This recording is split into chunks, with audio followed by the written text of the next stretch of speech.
Good viewer, you are watching Exertas. This next story has been suppressed by mainstream media. Let's go to Andreas for more. Everybody, tune in to Recent Tartarians! Recent Tartarians! Recent Tartarians! Hello. Welcome to the Exertas. Tune in for another exciting episode of wonder, imagination, and discovery. Recent Tartarians! Recent Мифотемия образует Tartarians! всеобщие закономерности, определяющие законы классической физики для нашего Sometimes I мира. look at the moon and just think, the skin's beautiful. Baby, when I met you, there was peace unknown. Recent Tartarians! Что касается энергии наномира, то она превышает ядерную в немыслимое число раз. 10 в 74 степени. Recent Tartarians! Recent Tartarians! That's it. That's it. That's it. With your arms now. That's it. That's it.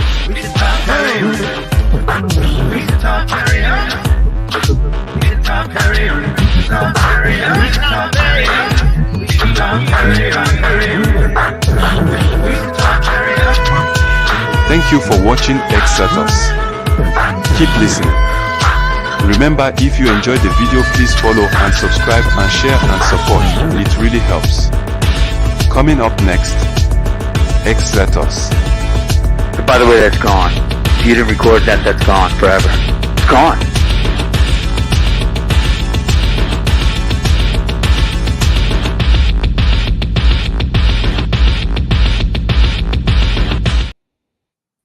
You know, we should just make Raph do it here. What's up, Raph?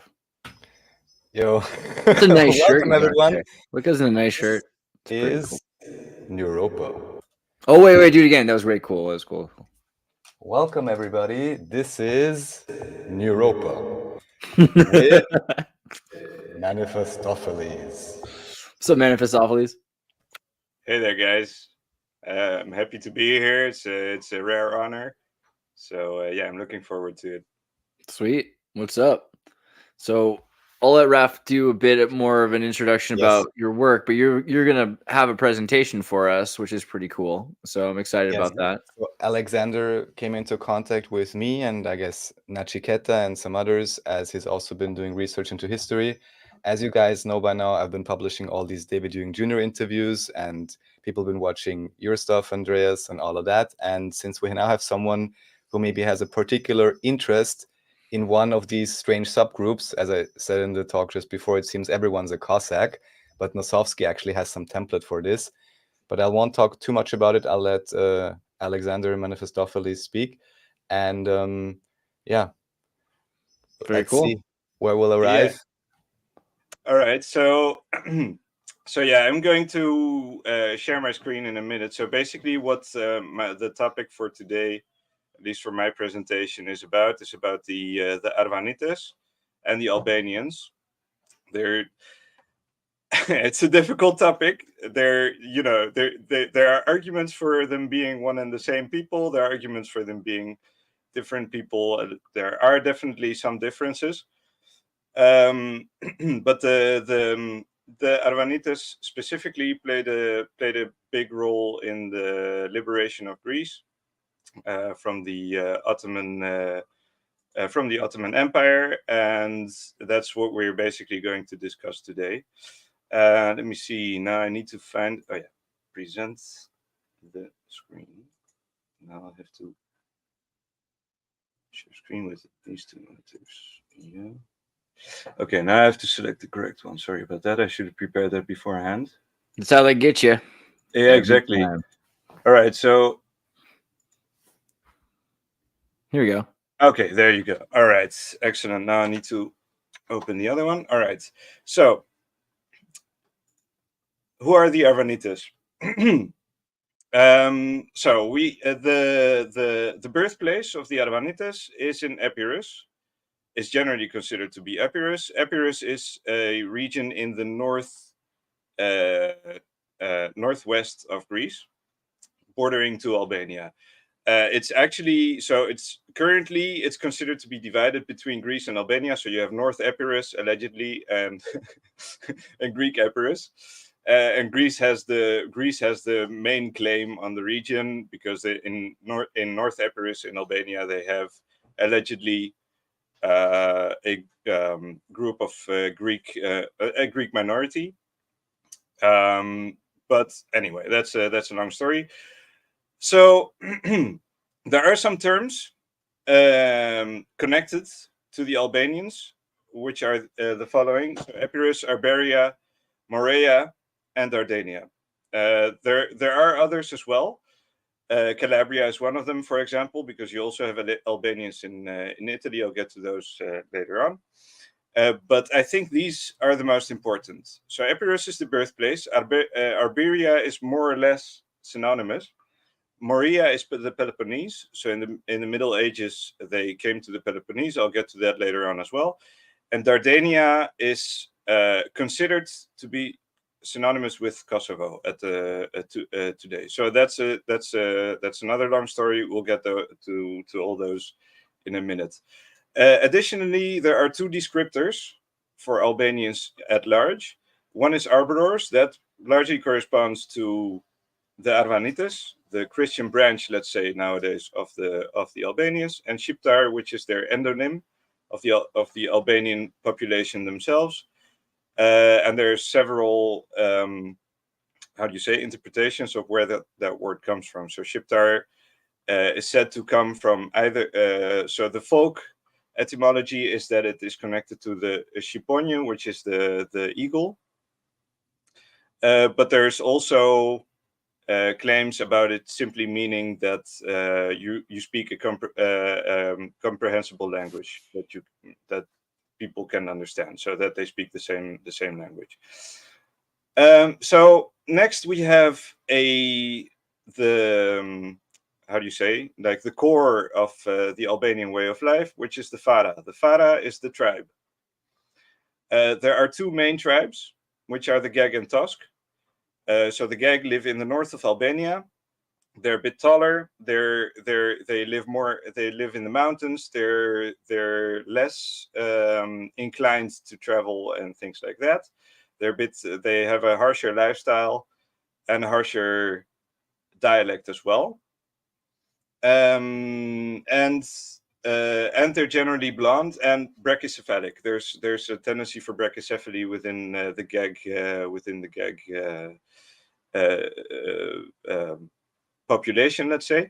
While the Tusk, on the other hand, are the southern Albanians. They're mostly urban, not necessarily urban, but they're mostly like in settlements on the mainland rather than in the mountains, let's say.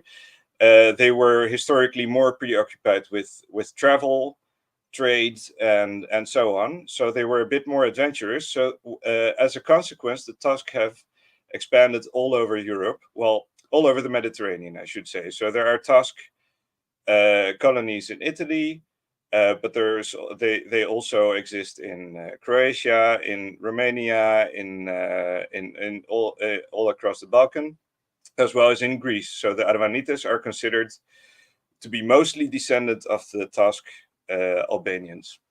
The other tribes that I mentioned here are subcategories, mostly of the Tusk. So we have the Cham, the Ljap, and then we have the different names for Arboror, Arberesh, Arbanasi, Arnaut. The Arnauts are the Albanians in Turkey. So that's the Turkish name for Albanians, etc. As the further down the line we go, here the less clear it becomes what the exact Fara is that people come from. There are even in modern day Arvanitica, there are still Geg elements preserved in the language. So it's more of a mixture, and that has to do with their history, which you will get to in a minute as well. As a consequence of their tribal lifestyle, we have a tendency for or let's say a great emphasis in their lifestyle for racial purity. Arvanites are very, they have a great preference, let's say, to marry their own kind and try to preserve their Fara. Oh yeah, I forgot to mention, Fara specifically means the seed. So if you go out in the field to sow the seed for the next harvest, that's the fara, the bag with the seeds. All right. After that, we have so these are the core principles, let's say, of the Albanian lifestyle as well. Those are the kanun. The kanun is the official, the official tribal legislation that existed in Albania for the longest time, since the Middle Ages, and is still being followed in large part in several territories that may be less how do you say, that are further in the outbacks, let's say. More rural. Sorry? More rural. Yeah, more rural societies, exactly. Yeah, something like that. So the kanun. Okay, I have to admit I don't know all the details. I haven't read the kanun myself. It was written by. I'll have to look that up for a second. The kanun.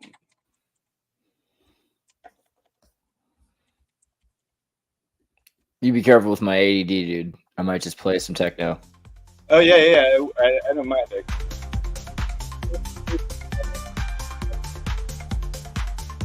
Music.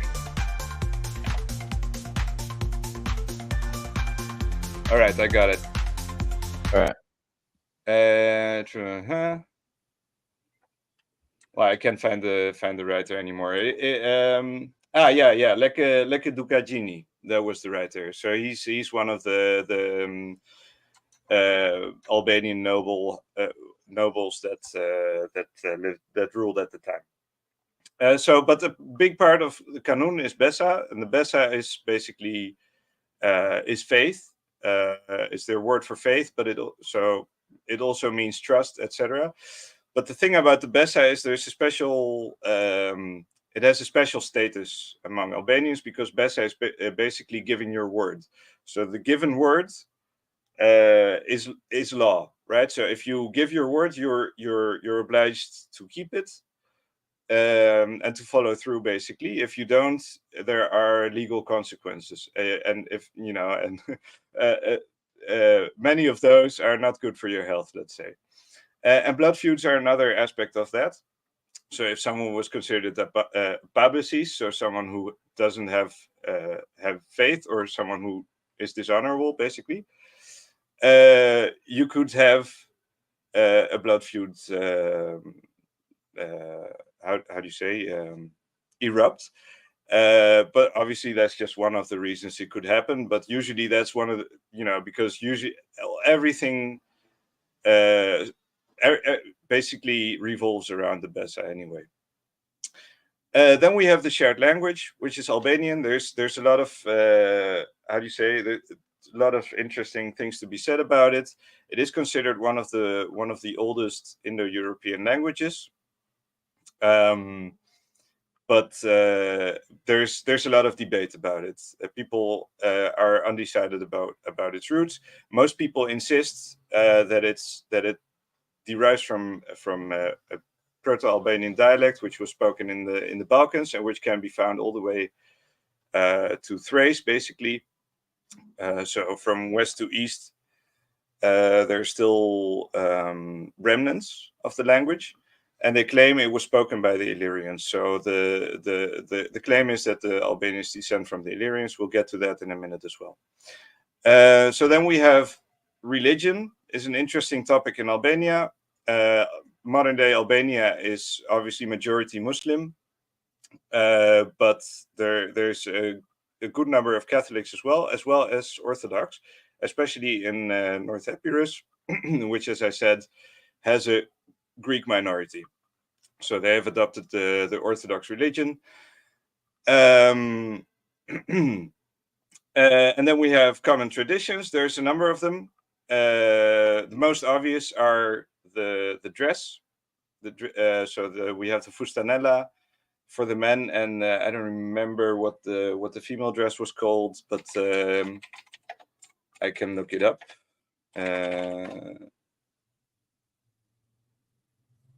Yeah, I can remember. That will take too long. So that's one aspect. Obviously, we see those dresses all over the Balkans. So it doesn't really. I'm not sure if the claim is that the fustanella is an authentic Albanian costume.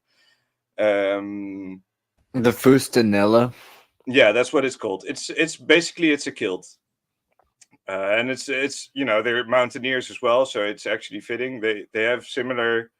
It's funny because Scotland is also called what was it, Albany, and things like that. So there's a lot of similarities there, but we probably won't get into those today.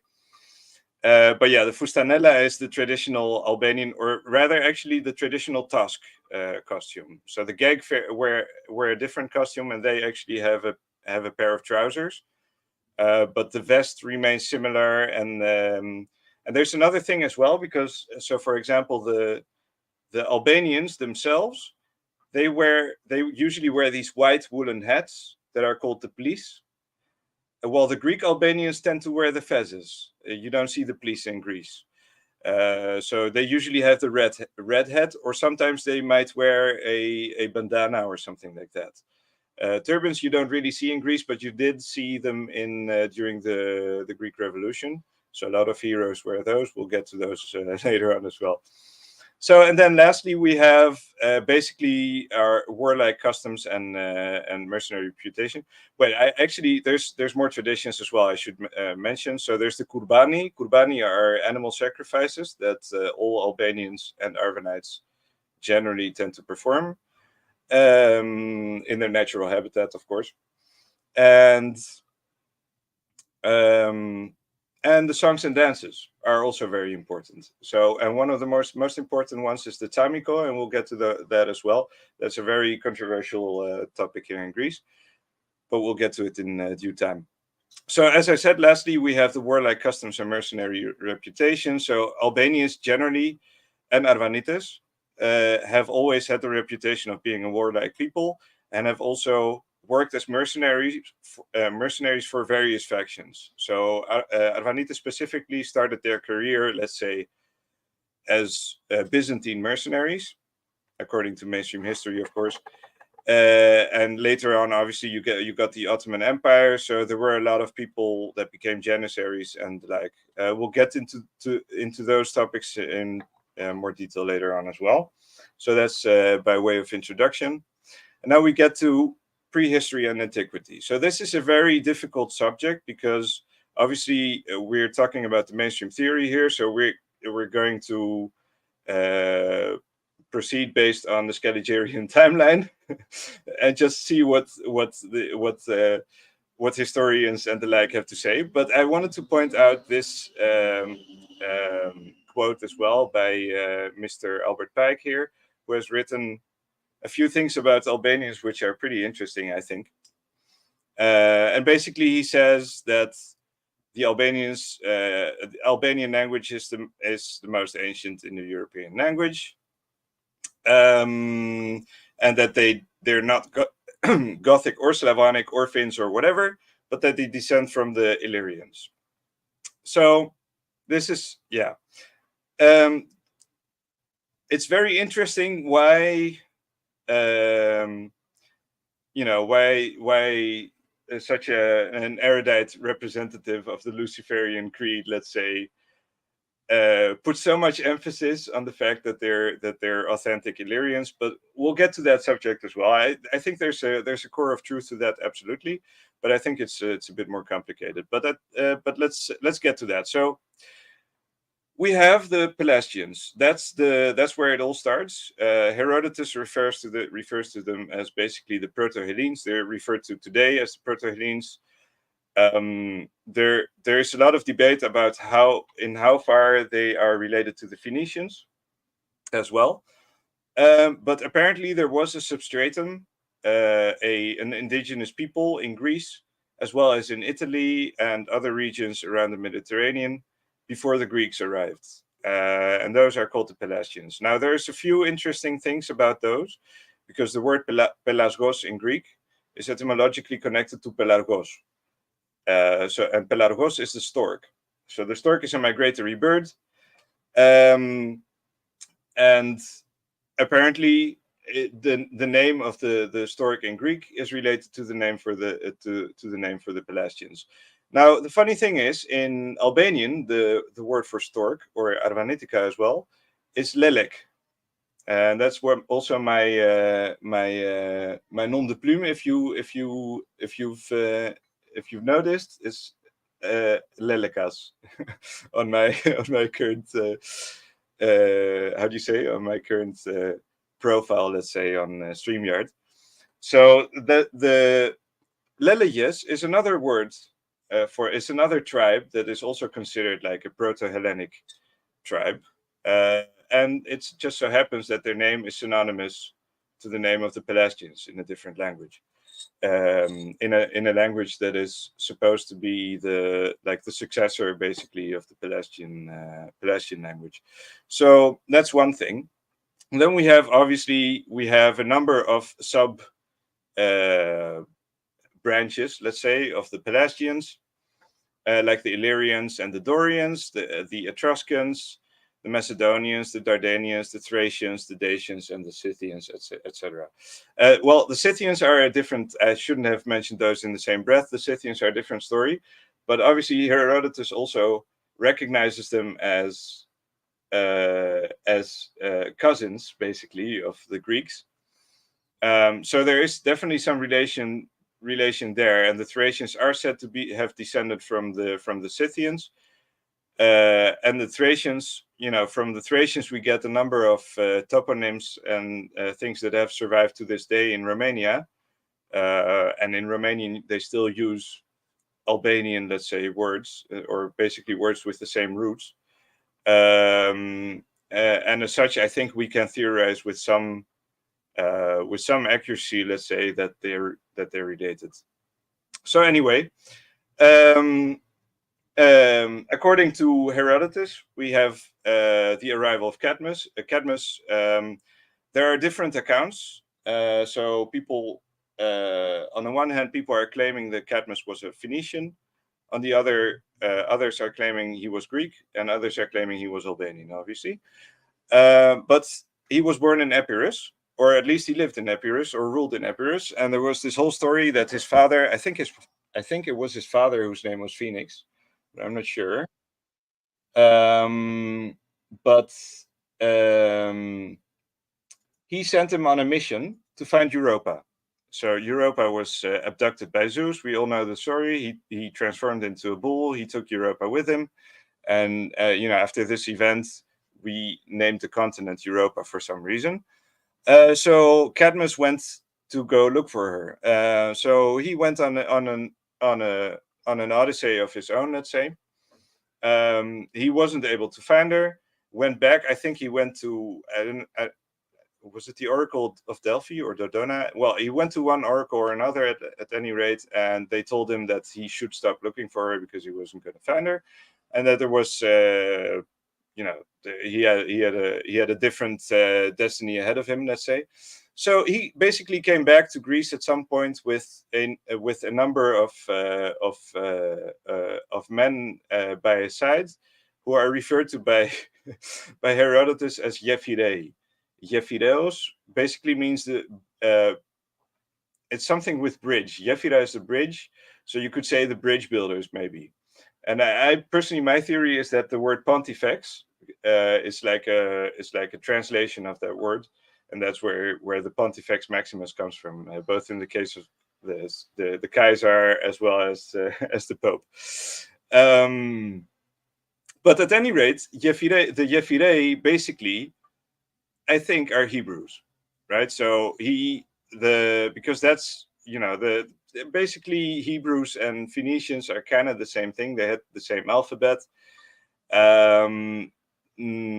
And they basically provided the basis for the Hellenic alphabet. And that's what Cadmus created. That's what he's known for.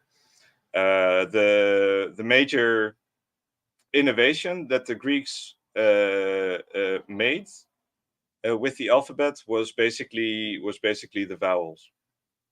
We got all the how do you say, all the other letters, let's say from the Phoenicians. So where was I going with this? Well, yeah. So Cadmus killed a dragon, and he took his teeth, and he sewed them in the ground, and then from the teeth the Molossians grew, and that's where these tribes come from. And those were the first Greeks, basically.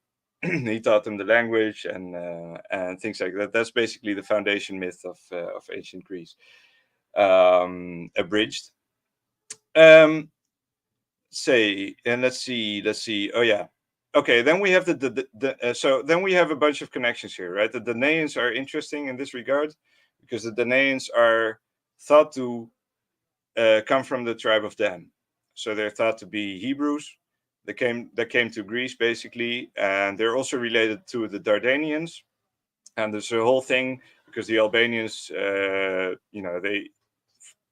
Dardania is a big thing in their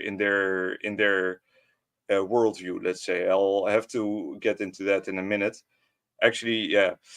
So because the thing is, there's this whole region above. Where is it?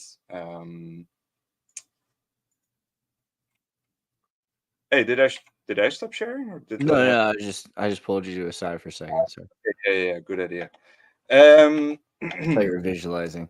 So yeah, you got this whole region that's called Dardania that was originally called Moesia by the Latins, by the Romans, and it is theorized by modern day Albanian nationalists and theorists and whatever that's the original location of Troy, because we all know that the Troy what was the German guy who found it in Turkey, that's a fraud, right? I think we can agree on that. Agreed. Albanians claim that it's in Kosovo, basically. Yeah, so, I think that makes more sense. Yeah, but there's a lot of reasons to think that there might be something to this because, as I said, it was originally called Moesia, right, which indicates obviously a connection with Moses, and obviously there's supposed to be a connection between the Dardanians and the Hebrews and the tribe of Dan, actually. So it's a long story, and I'll get back to that because I have that some would be theories really about that. We'd love to think about that a bit because that'd be interesting to connect like Mostar and Kosovo. I mean, all right, I'll let you keep going. Yeah. Good. Yeah, that's towards the end, so I hope we'll get there. I'll hold it back. But yeah. But then we have Alexander the Great. He's a big topic as well because he's basically contested by 3 countries at the moment. We have North Macedonia, we have Greece, and we have Albania. And obviously, Alexander the Great was a Macedonian. There are some cultural differences that indicate that he wasn't exactly Greek. There was because, for example, the Macedonians rode on horses while the Greeks still used chariots. That's one thing that the Macedonians got from the Scythians or whatever. So they had different customs in some regards. They obviously had a lot in common, and but the same goes for the Thracians and the Illyrians as well. They all I think the lingua franca was still Greek, so they were still communicating with each other in Greek mostly, but they had their own traditions. And I think the whole northern part above Greece, the whole region from Albania all the way to modern day Romania, was basically speaking dialects of the same language that has now become Albanian, basically. So yeah, and then we get the Roman Empire, and the Roman Empire is pretty interesting too because it seems to be pretty. I mean, it is invested in Albania because we've got the Ignatian road that goes through Albania, through Greece. Totally, and then, like the Muslims and the Christians are exactly want money out of that. Yeah, exactly. So, and the Albanians, their role, like throughout history, was protecting that road as well. Totally, yeah, which is why certain which is interesting because a lot of people in the Muslim regions weren't allowed even to convert to Islam at a certain point because they wanted to collect taxes on them. So they had to, but Albanians, there's a certain class of Albanians that were converted and others that weren't. So, I mean, that's a unique circumstance as well, which is very similar to Bosnia. Yeah, exactly. So, So yeah, that's we'll get more into the Roman Empire in a minute as well. So okay, so here we have a map of the Greek Albanian villages. This is honestly just scratching the surface. These are, as you can see, this is Morea, this is Peloponnesos, and then we have Attica here and Evia.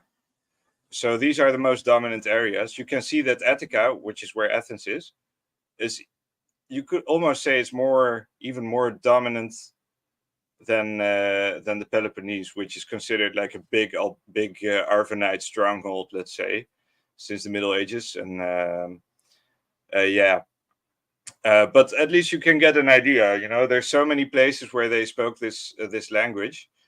But yeah, we'll get to that later on as well. But here's the kicker. So apparently there are root words in Greek that are similar to Albanian or to Arvanitica. Depends on who you ask.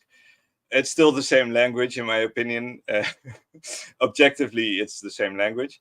So this and specifically, we find those words in the Homeric epics, right? So we have, let's say, one of the most famous examples, I'd say, is the word dris. Dris is the oak, right?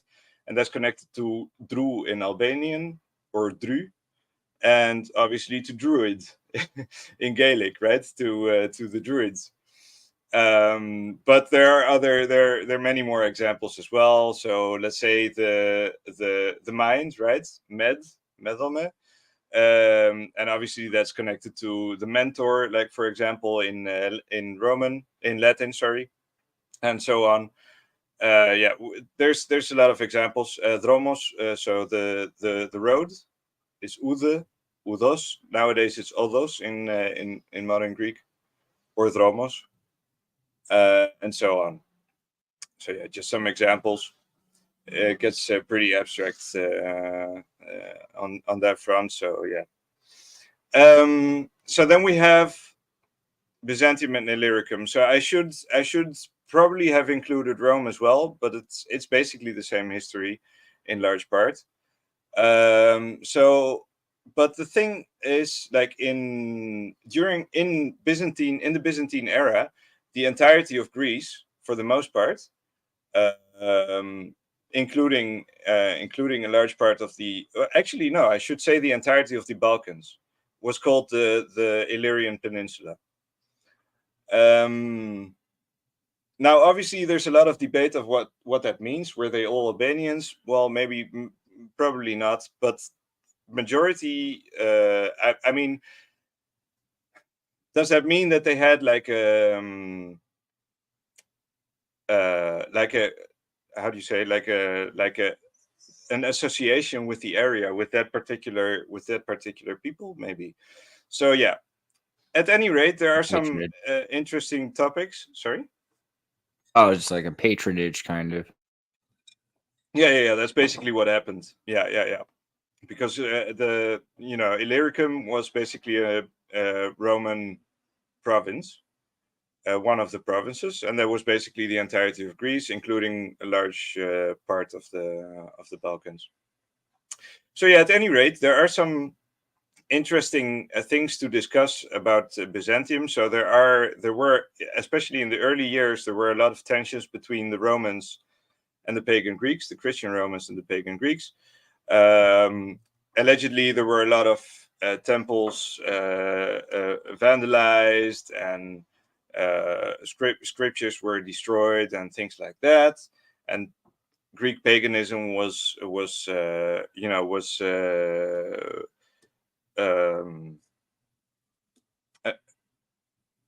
word again? Was oppressed. Yeah.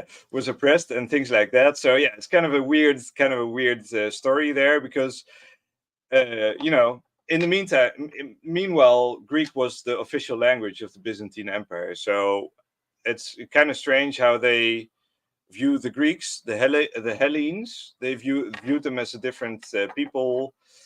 and were so hostile against him. Obviously, that changed with the years. So at some point, there was I don't remember who it was, but there was an emperor who started showing an interest in Hellenic culture, allegedly, and brought it all back. And I'm not sure if he was or wasn't the emperor who instituted the Greek language as the official language of the Roman Empire at the time, but at any rate, he made Greek philology and philosophy popular again, and all that stuff. So people could advance scientifically and things like that. So we weren't living in the dark ages anymore. So yeah, that's all very, very nice. But yeah, in the meantime, we have the main story about the descent of the Arvanites in Greece. The official story is that they came in the 14th century. And that they were invited by the Byzantines to occupy the lands, to protect them, and to cultivate them. But even that is disputed, because there are indications that they may have come in the 11th century or maybe even earlier. While at the same time, there are people, as I've showed here, that claim that they've always been here, basically. So yeah, it's a bit of a strange story. But we have, for example, Leon Gouros, who was a Greek knight, but there are claims that he was Albanian or that he was Arvanites, and he ruled in Morea. He ruled in Nafplio specifically, and Nafplio has a big reputation for being an Arvanite city. It's one of the most famous, you could say, if there's such a thing as a famous Arvanite city, it has to be Nafplio. That's obviously assuming that you're talking to someone who knows what the Arvanites are and everything like that. But anyway, he ruled there, and there was a whole story. He fought the Frankish Crusaders and stuff, and before he got defeated, he jumped off a cliff with his horse and all that stuff. Yeah. But anyway, he was there from the 11th century.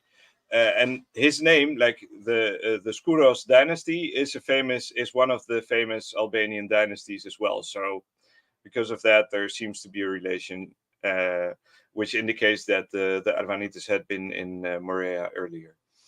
Obviously, this is just one indication of change in the timeline, but I think there are way more that we can get into.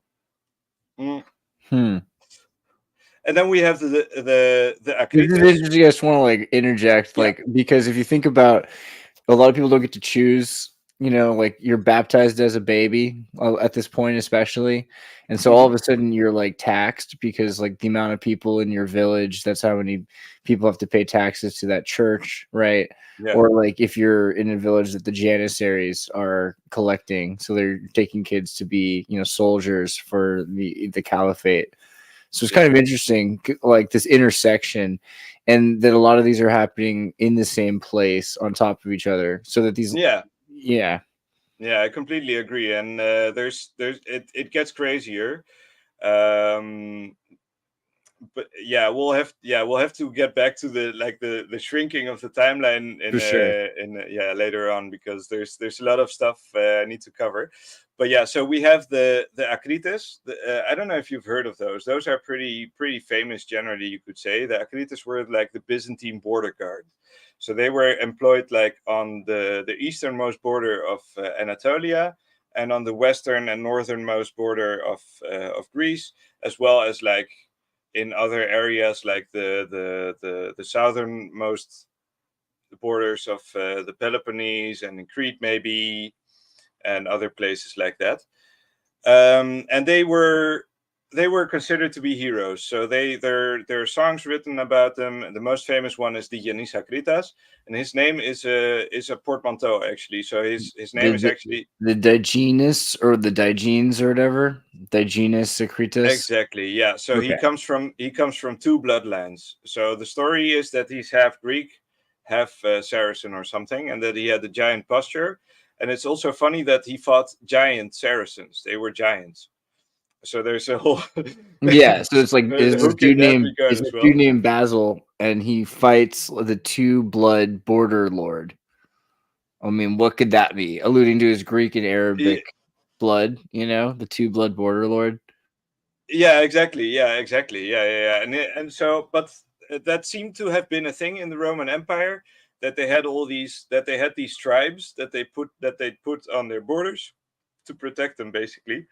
And the Arvanites there are theories, let's say, that the Arvanites were part of that. Let's say, if not, they were the Acritas themselves. So there we have. Kostas Biris, he's written a famous book about the Arvanites, and he makes claims like this as well. So, for example, the Sulyots, we'll get to those in a minute as well. Those were border guards in the northwest in Epirus, in the mountains of Epirus, and things like that. So there are connections there with the Acritas as well. Now, then we have the dynasty of the Paleologi. The Paleologi is also interesting because the name Paleologos just means it's basically means the same as archaeologist, but then instead of instead of archaic, it's just old. So he who studies the old things, I guess. So the dynasty of the Paleologoi, they were basically the last dynasty of Byzantine emperors, basically. During the fall of Constantinople. And they were famous for employing a large number of Arvanite mercenaries, especially during their last stand in Mistra, which is also in Morea, where they fought the Ottomans and this and that. And there are the big, they have the big castles of Mistra, which were allegedly occupied by the Byzantines at the time with their Arvanite guard. So yeah, there's a whole thing there as well. So they have a special relationship with the Byzantines. They are considered Roman citizens. They are considered Romans, Romyi, right? That's the word that the Greeks use for that. Nationality, let's say.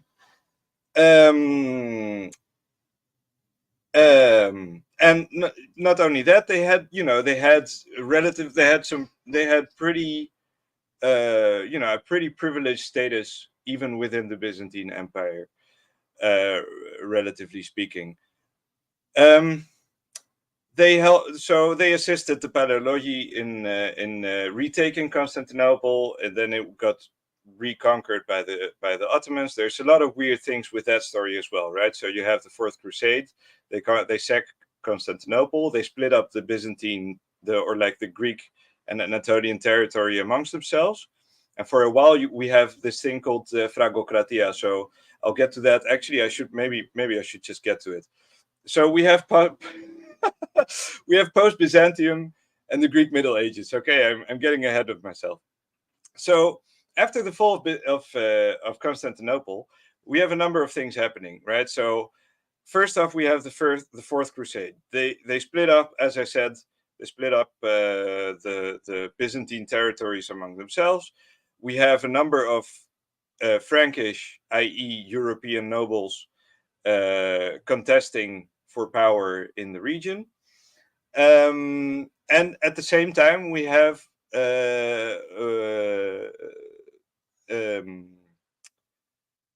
let's see, well, now I'm getting confused myself. Well, anyway, I think I confused. I think the order should be different here. So the Skanderbeg is later on, because that's after the Ottoman invasion. So we have the Kingdom of Albania. Let me just check, because now I'm getting, because the thing is that these two entities. I think I have a picture. No, it's I'll get there in two more slides. Kingdom of Albania. So we have two kingdoms, right? We have the Kingdom of Albania and the Principality of Albania. Yeah, no, I was right. So the order needs to be reversed. Principality of Arvanon. Okay, no. It is correct. It is actually correct. Okay. But the Stratioti still need to move. Okay, well, at any rate. Okay, sorry for that. We have the Fourth Crusade. They how do you say it? Constantinople is temporarily sacked. We have an era of Fragocratia. So we have a number of Venetian, Frankish, Genoese, and what was the other one? And what are they called? The the not the Spaniards, the other guys that are in Spain, the minority, let's say, the Catalonians, I think, the Catalans. Yeah. So the Catalans are a big problem in Greece for some reason, and they're also described as giants and stuff, and there's a whole thing with them. So everybody hated them, especially the Arvanites. But yeah, that's because they were also mercenaries, so they were like our rivals. Anyway, after, so yeah, they reconquered Constantinople from the Franks, the Paleologi, and then it got conquered by the Ottomans. Then we get the rise of the Principality of Arvanon. So that's when Skanderbeg comes in power, and he basically is the last bastion of Christianity. They fight the Turks for 30 years. He kills all the Turks until it's a war of attrition. At some point, they get conquered, but then from his armies, allegedly, the Arvanites emerged. And from them we get the Stratioti, and the Stratioti are a new class of light cavalry mercenaries that are taking Europe by storm. And they're basically, there's even depictions where they fight the Swiss mercenaries. So there's a lot of it's a really strange time. That's around the around the 15th century, I think. So there's a lot of things happening in between. We had the Albanian Kingdom of Albania as well, where we had a Frankish king for a while. Let's see, what was it again? Kingdom of Albania, Anjou. He was from the House of Anjou. I don't remember what. Charles of Anjou. Yeah, he was the king of Albania for a while, and that fell too. And then they spread out basically across the area, and mostly settled in either Italy or Greece. So a lot of them fled to Calabria, fled for the Ottomans, that is. So as you can tell, the whole medieval era in Greece is very murky, right? It's very hard to get a grip on what's happening actually in this era. I'm still trying to I'm still trying to get a grasp on it, let's say. But what we see, for example, right, this is a cadre of Arvanite Stratioti. And this is prior to the Ottoman occupation, allegedly. And we already can see the crescent on their flag. So there's some weird things happening in these, in these depictions and things like that. And also these hats, I don't know. There's something about these guys. But yeah, anyway. But they were allegedly, so the Stratioti are very interesting as well, because they were often employed by the Venetians. They were often referred to as either Albanese or Greci. So those terms at those times were synonymous. And so in that time, basically, the Albanians and Greeks apparently didn't distinguish among themselves. But what we do know is that they came from both Morea and Epirus. So we had the Albanese were in Epirus, and the Greci were in Morea. So yeah, we have Skanderbeg's arms. I just wanted to show these. Those are pretty interesting because there are connections. Obviously, because Albania is a majority Muslim country, there are connections theorizing,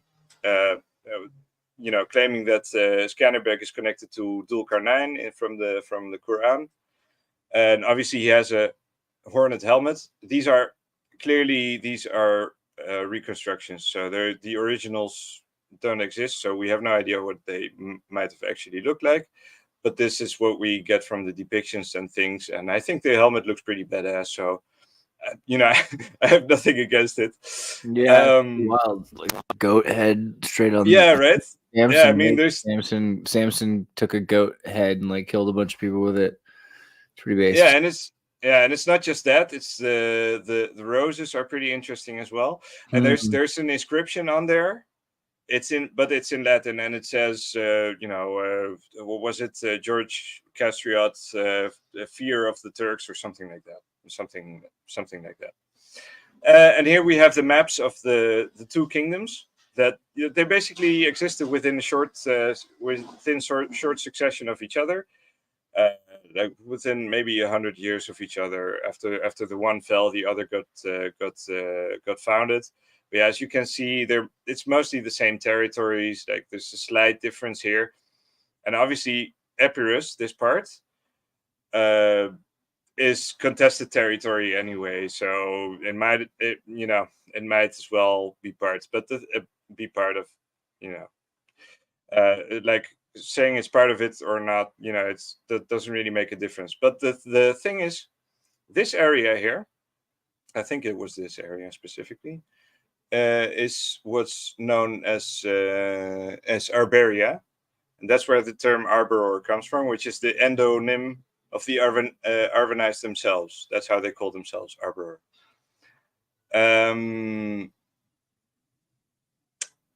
So this is allegedly where we came from. Well, anyway. Then we have the Albanian noble families. There's quite a number of them. As you can see, they have medieval coats of arms. They're very, they're an interesting bunch, because there's a lot of names here that you can tell they're either, they're a mix of Greek and Albanian names, right? So we have the Kalogeri. Kalogeri means the monk. We have the Skura. That's the family I mentioned earlier. Leon Skouros is from the Skuro family, allegedly. We have the Angeli in Greek, or Angeli, in Albanian. The Jura, the Arianiti, the Mirdita are also interesting. The Mirdita are, I'm not sure if they're actually a noble family, but they were definitely the most powerful Gag tribe. And the funny thing is, like, their name just basically means good morning. So, and they're an interesting bunch, because there are some etymological connections that I've made. Well, maybe not etymological, but some weird, like, phonetic coincidences, let's say, between Mirdita and the Myrmidons, basically, because the word for good morning in Albanian is mirminjes, right? And the word for and in Greek is mirminji. It's two completely unrelated words, right? But is it like kind morning or godly morning also? No, it's good. It's good morning. So mir is good. Good or excellent or great. Well, not great. Great is made. But mir, is good. And yes is just morning. So I guess mir is like peaceful, maybe like peaceful etymologically. Maybe, I'm not sure if there's how do you figure where do you derive that from? So hold on, I just typed in mir. Hold on, let me pull this up here for just a second. Sorry to interrupt, but I was looking here and saw Proto-Albanian mir, mild, nice, and then exactly, yeah. Someone said from Proto-Balto-Slavic miras, which is peace, right? Yeah. Okay. Yeah. There could be a connection there for sure. Yeah. Personally, I'm not.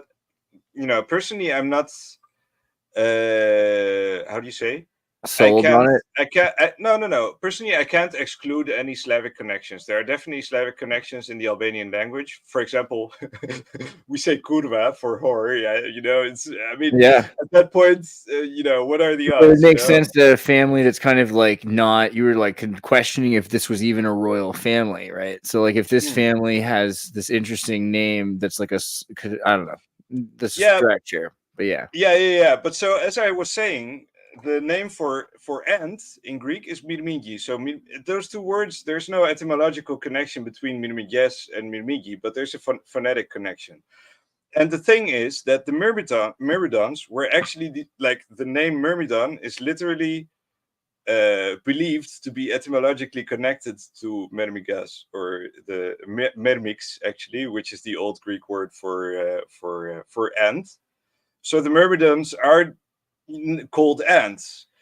So there's a weird connection with the gags with mirmiges and mirdita. Mirdita is just good day rather than good morning. That's the only difference. But that's just speculating on my part. It's just so wild off the thing. But I just thought I'd mention it here. But yeah, so there's some interesting names here. We have Muzaka. That's also an interesting name because that connects to the Musa in Greek, right? The muses, to music.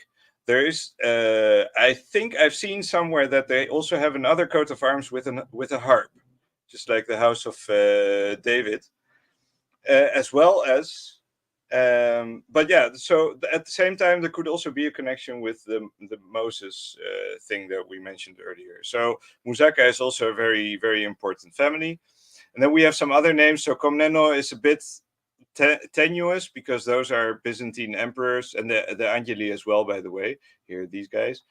The Arvanite also, those have had intermarried with the Komneni and things like that. So it's a very mixed bunch. I think even then there's always been relationships between the Greeks and Albanians. They always had this thing where it's kind of like it happens, but we don't talk about it, kind of like that. So anyway, we get to the Ottoman era, and now it gets interesting. So during Ottoman times, the former Roman citizens were still referred to as Rum. So the Greeks and Albanians and the Slavs, well, maybe those of them that were already Orthodox and etc., and the Romanians were all referred to as Rum.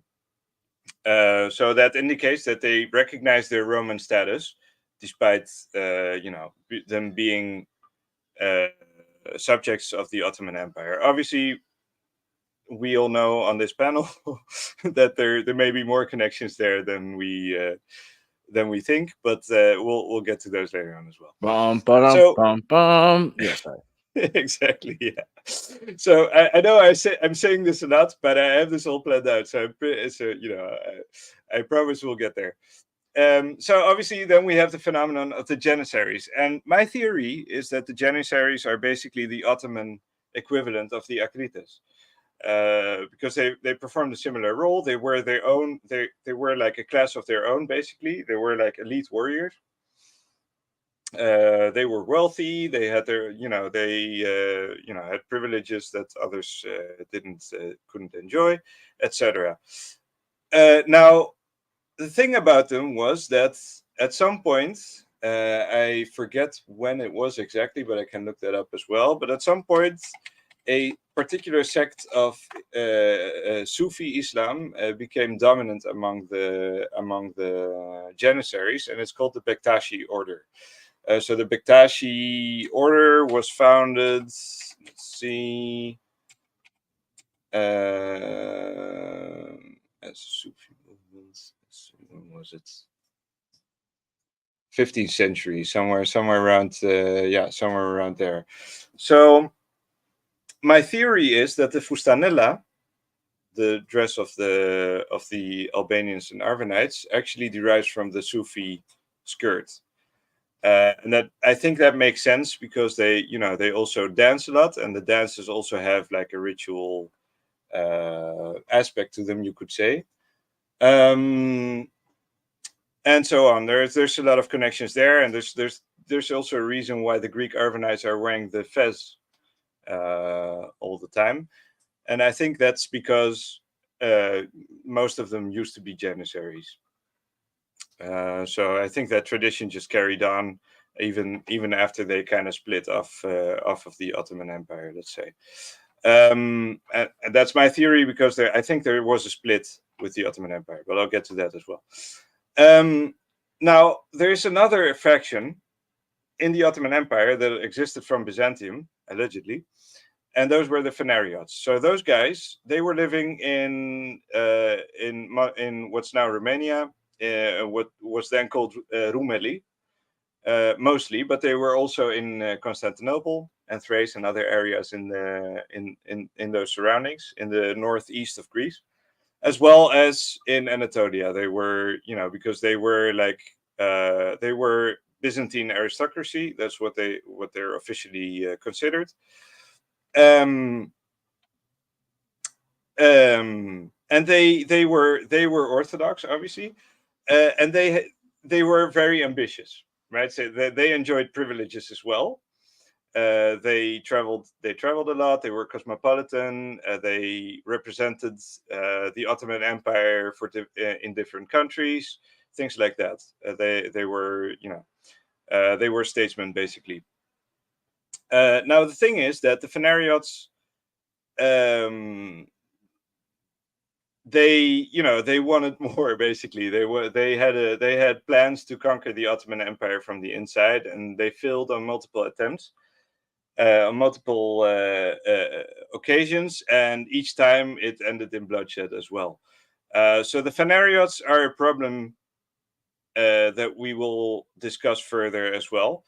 Rumeli, I mentioned as well. Rumeli is basically the Byzantine, the former Byzantine territories. But with Rumeli specifically, we mostly mean Wallachia, and the north of Thrace, let's say, and maybe a part of Bulgaria. But that was the core of the Byzantine Empire, where all the Phanariots are, basically.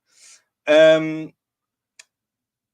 then we have the Orthodox Albanians. So this is an interesting topic, because obviously the mainstream theory is that they were Orthodox since the Middle Ages, and that was the original religion. And obviously, this may well be the case, depending on how we look at the new timeline in a minute. But at any rate, the point I'm trying to make here is that the Orthodox faith is what distanced the Arvanites from the Albanians, and what created enmity between them, and what led them to identify as Greeks later on. And that's so hence the new Greco-Arvanite identity. There's another aspect to this as well, which I'll have to touch upon. I don't know, I think I'll do that in a minute as well, because yeah. So then we get to the Greek Revolution. So this is another very tough subject, because there, basically, there, as I said, there were several attempts, several revolts organized by the Greeks against the Ottomans. And there's a lot of debate about what actually made those happen, what actually caused the revolution to happen, and why it succeeded in the end. So some historical context. We'll get to the major players in a moment, because I have some slides prepared for those. Obviously, part of it was probably the tax that Christians had to pay. Things like that. But there were some other things as well. And this is where Ali Pasha comes in. Ali Pasha was a big issue at the time in the Ottoman era, because he was a Pasha that was gathering more power than the other Pashas, and then the Sultan actually liked. So they actually wanted to get him out of the way. And the funny thing is that many of the Greek heroes of the Greek Revolution were actually under his employ. They were all mercenaries working for Ali Pasha. And there are theories that claim that either by accident or maybe even on purpose, Ali Pasha was the reason that the Greek Revolution even happened, because he basically had conspired with his Greek subjects to, I don't know what the plan was. I think he, to overthrow the Sultan or something. I think his plan was to basically create, the theory is that some theorize that his plan was to create like a greater Albanian homeland, because Ali Pasha was Albanian as well, obviously. Ali Pasha Tepelena was his name. So anyway, we'll talk about, we have the Sulyots, as I mentioned earlier. Those were the Epirat Acritas, let's say. We had other of those pharaohs as well, the Himariotes, the Idrei from Hydra, the island of Hydra. Those were like seafaring Albanians. We have the Magnates are different. They say they're of a different stock, not Albanian, but they're definitely important in this whole story. And so on. We have different tribes that all have their, that all did their part, let's say, in the battle. I think I jumped a thing here. Okay, so this is very revealing, right? So the whole thing is the other part of the Greek Revolution, right? So one part was Ali Pasha. Ali Pasha basically ignited the flame, let's say. The other part is the Filikiateria, and that connects to the Phanariotes and to Kapodistrias, who will enter the game later on, and to Freemasonry. So the Filikiateria was an organization that was founded in Russia, and I think the first director, let's say, was Kapodistrias, but I think that changed later on. He didn't stay long because he was busy with other things. But the point is that this organization was basically created to combat Islam in Europe and to basically destroy the Ottoman Empire, and that. I think that was the actual stated purpose of the Filikiateria, rather than what they claim it is. But the whole organization of it was a pseudo-Masonic structure, let's say. So I could probably show some pictures as well. But basically, they had these initiations. You had to take some oaths. And then you had these stages that you could climb in, and you could gain access to additional information, let's say. So it was basically a secret organization, as well as an intelligence operation in Greece.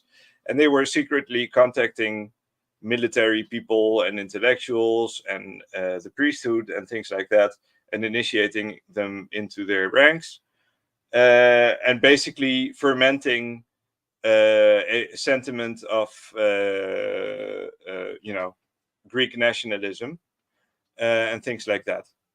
So my theory is that there is a connection here with the Jesuits, and obviously with Freemasonry, because they use similar rites. So, and those were obviously, as I said, set up by the Phanariots, and there's a lot of connections there that I'll get back to later on. So then there's another aspect. We have the Philhellenes, and those are foreigners, be they Franks or Brits or Germans or whatever, that sympathize with the Greek cause and come to assist Greece and send money and write poetry and make paintings and propagandize about the Greek cause, both in Greece and abroad. And those were also a problem, because they had a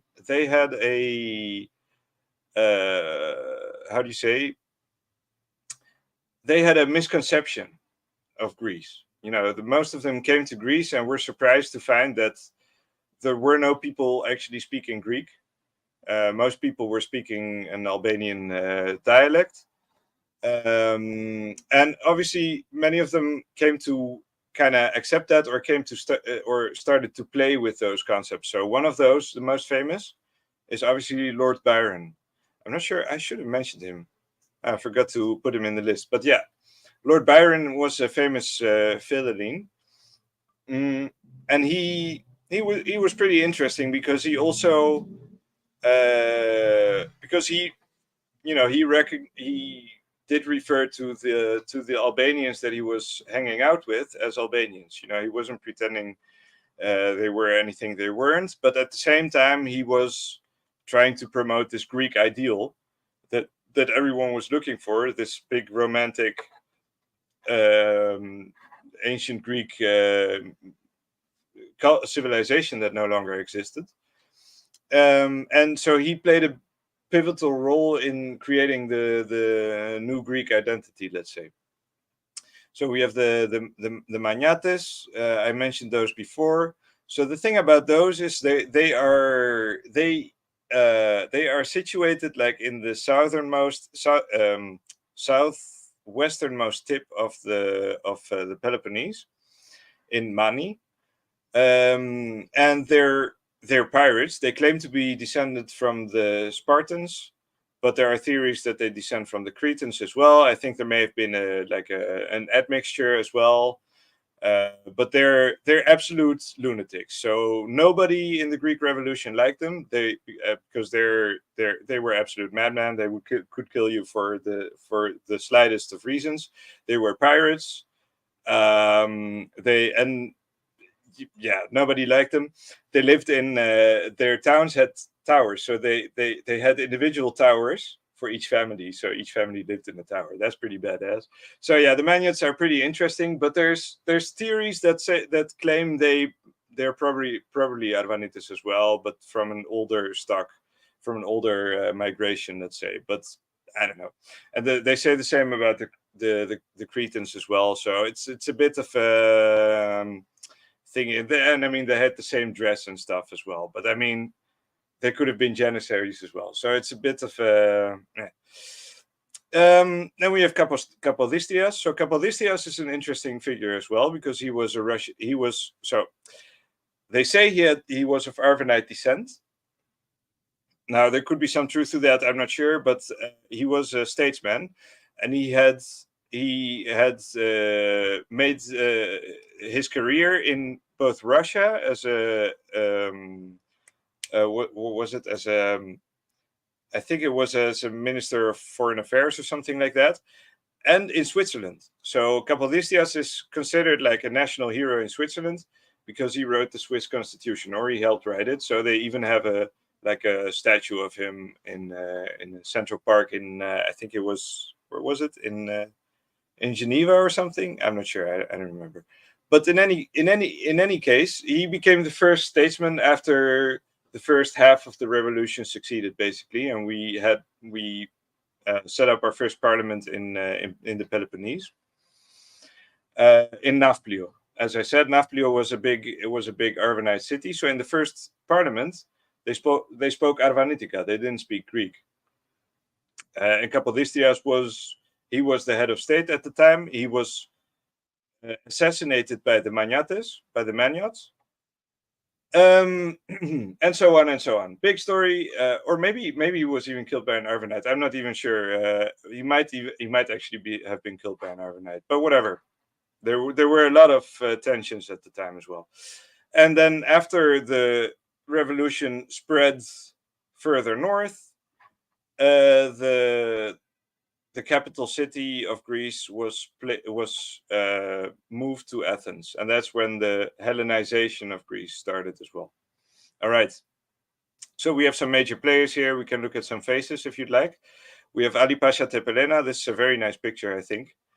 A very interesting. So this guy, yeah, I think he was a lot smarter than people are letting on, and I think he was definitely, personally, I think he was definitely the powder keg, let's say, that ignited the revolution in Greece.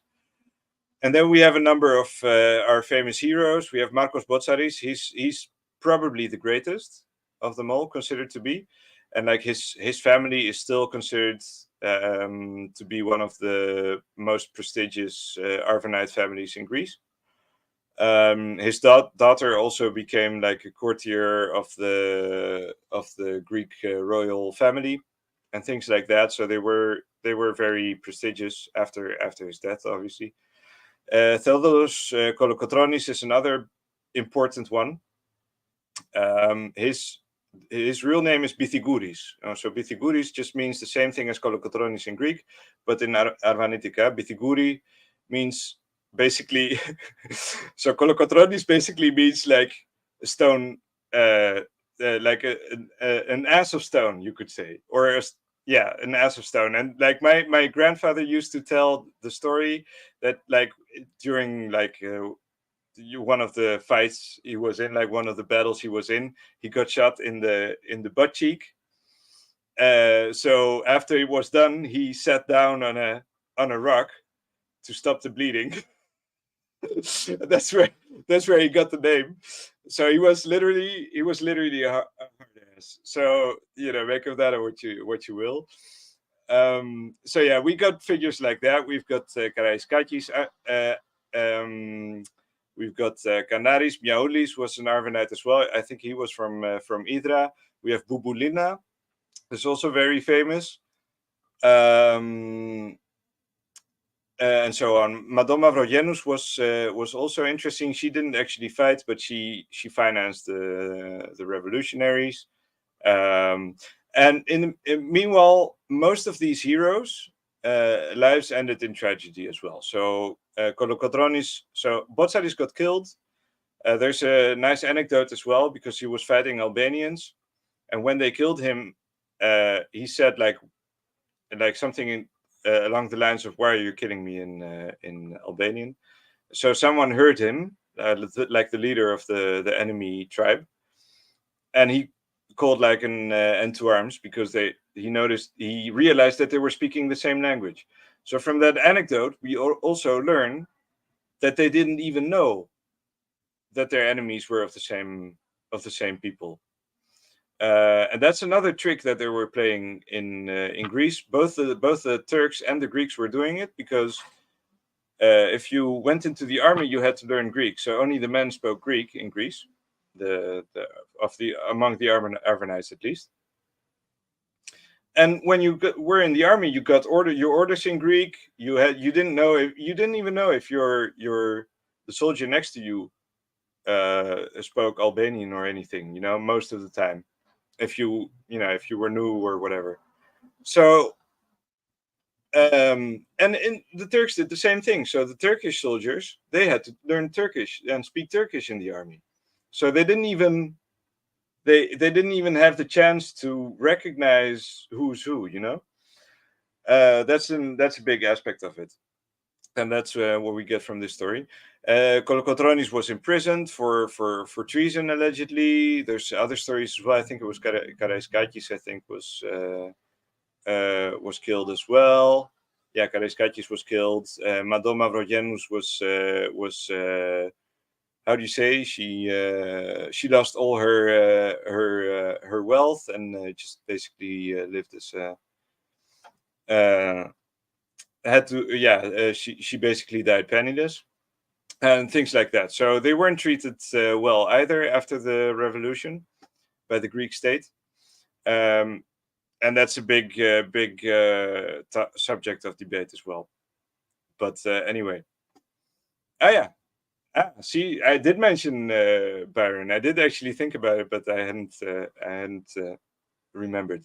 So yeah, there's another thing as well. We have the Orlov Revolt. That's so that was before the revolution even started.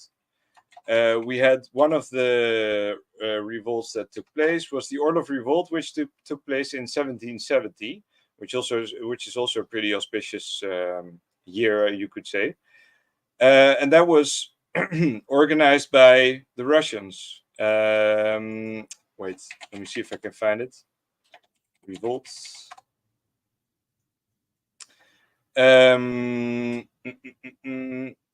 Alexei Orlov. So the Russian admiral Alexei Orlov. I don't know exactly how it happened, but the point was that the Russians made an attempt to basically consolidate their power in the Balkans, based on the Orthodox Christian faith, and they went to war with Turkey. I'm not sure if it was a it was part of the Russo-Turkish war, so that was a thing as well. So in that attempt, they accidentally staged like a first version, let's say, or a first attempt at a Greek revolt, let's say. Now, that also ended in tragedy, but I think there's more to that story as well. I think the Phanariots were definitely involved, but yeah, we can only speculate at this point. There are some. I mean, you can look it up on Wikipedia. I'm not entirely clear on the entire story. It's pretty complicated, but yeah, whatever. So anyway, we have the foreign powers that are playing a big role in trying to train the Greek armies and things like that. They also make a big mess of things because they try to go to war like in a European fashion with like infantry and like going head to head. While the Arvanites are basically like rangers. They sit in the mountains. They set traps. And they basically fight a guerrilla war. So they had a different fighting style, and they were obviously in the minority usually, or they were usually outnumbered. That's what I'm trying to say. So yeah, okay, I've repeated all these. I think we can skip this. So we have Kapodistrias. He becomes the first head of state. He mints the first Greek coin. So that's also interesting because it's the phoenix. Right, we have the phoenix here, and we have the cross, and then we have the Star of David on top, and we have this weird inscription here, which is unknown what it exactly means. So Alka, I don't know what that means. I think it's like something like Alpha and Omega, and then Kas. I don't know what that means. I think so. Ka is the soul in Demotic part of the Egyptian like 3-part soul. Yeah, exactly. So that might be it. And then we have, but it's such a weird coin, man. It writes Phoenix on the back, just Where on the coin does it say New World Order? It doesn't, but it does say. It kind of just like in like ensemble is about that. Like look at the laurel wreath and the way that the laurel wreath is kind of the omega in verse, right? And then you have the phi is the first letter. Like there's a lot going on with like. I also wanted to point out this little detail here. See that? Wow. Not only is it an infinity or a Santa Cruz S, it's also kind of like that weird little what's that thing that Elon Musk has? That little Tibetan thing. Yeah, the Vajra, exactly. Yeah. Yeah. That's what I figured too. Exactly. Yeah. There you go. Kind of thing, yeah. Isn't that crazy? Why is that on there? What the hell? All right, so yeah. Because but yeah, so the thing is, like Kapodistrias, as I said, right? He worked in Russia. He was a statesman in Russia. There was, he had crazy power, actually, if you think about it. And he wrote the Swiss Constitution. Like this guy, he must have been like a hardcore Freemason with yeah, and it's interesting. Like the Swiss Constitution is like Confederate and really like based. It's like a good I like that Constitution. I remember like being fond of that Constitution. It's too bad they got rid of it, but yeah. But yeah. So and then after he died, we got our first king and queen. Now they're pretty interesting too of their own. I don't remember the family name. Let me just check. Otto of Greece.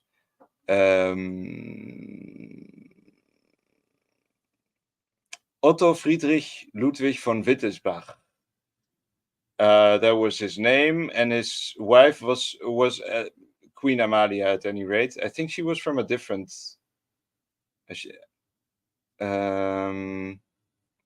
what's her name again? Queen Amelia of Greece. Of Oldenburg. Okay, so now they're an interesting bunch as well, because they were young. I think they got Greece as like among the royals. They were like, okay, we'll pull like sticks or whatever to see who gets Greece. And they got the shortest stick or whatever, and they got saddled up with Greece, and they were like, God damn it. Well, at the same time, okay, to be fair, Otto loved Greece, so he was a classicist, so he really wanted to. He really liked the idea. So when he came to Greece, he was actually surprised to find out, like so many others, that there were no Greeks. They were all speaking Albanian. And he was like, what the hell is going on? Who are these people? That's literally how that's all described. And then he was like at the funeral of Marcos Botzaris. And he was like, so there was something going on there, and the priest was talking to him in Albania or something, and he was like, there was a misunderstanding or whatever, and the priest was like, "Oh, how our own king doesn't even know about the glory of the Arvanites and things like that." So they were kind of, oh yeah, that's true. They're posing in the ruins. Yeah, exactly. So that was kind of a weird episode, but the thing is, what I find interesting about these two is that they actually came to like the Arvanites. They actually came to like the local population, and as you can see, they started dressing like them. King Otto started wearing the fustanella, and Queen Amalia even created her own outfit based on the Greek fustanella, but for women. So, and we still have it today.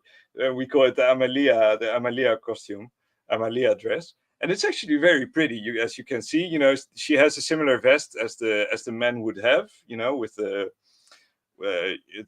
kind of like the corset, like silhouette.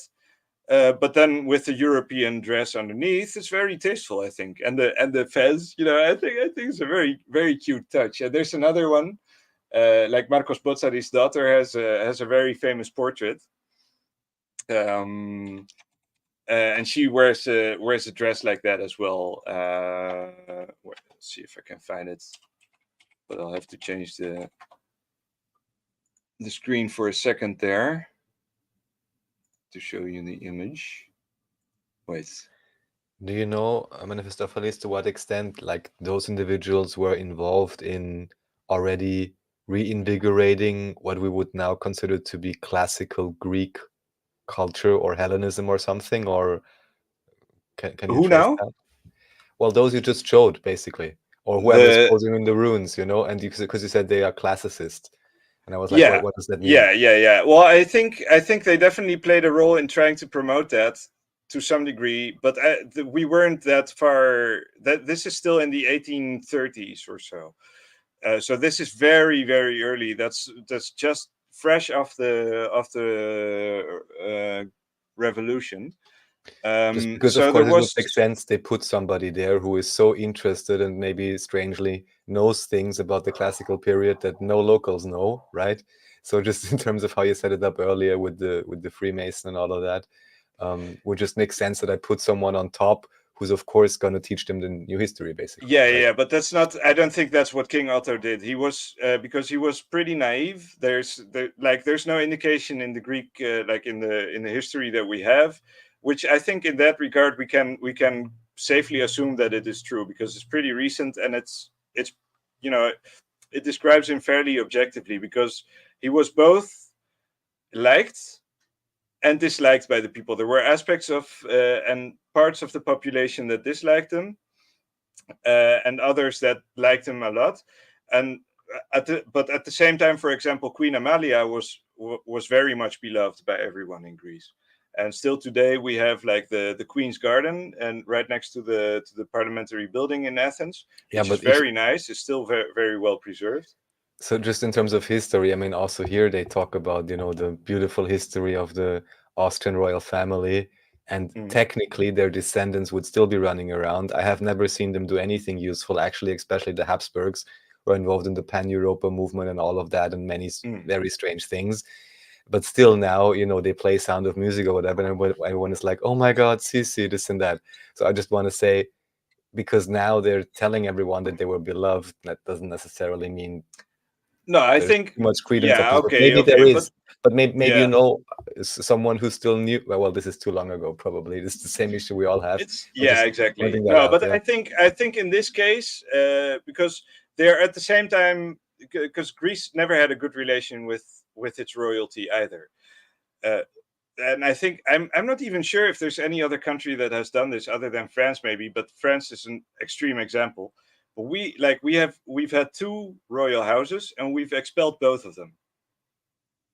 We just at some point, and I'll get to that story in a minute as well. But we expelled these guys who never did anything wrong.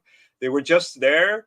They were actually trying to understand the people and come to terms with them, and actually, they were actually trying to recognize them for who they are. And I think they were actually trying to do some good. But there were tensions regardless, and they were expelled for basically unknown reasons. Because the thing is, for example, right, Kolokotronis was put in prison for treason allegedly because he allegedly spoke against the king and queen or whatever. But the thing is, he got pardoned by them, by the royal family themselves, and there's a lot of things like that as well. So I think there were other factions that were steering the public sentiment in the background and trying to turn them against them, because I think what happened was they saw that they were actually taking a liking to the Arvanite population and imitating them, rather than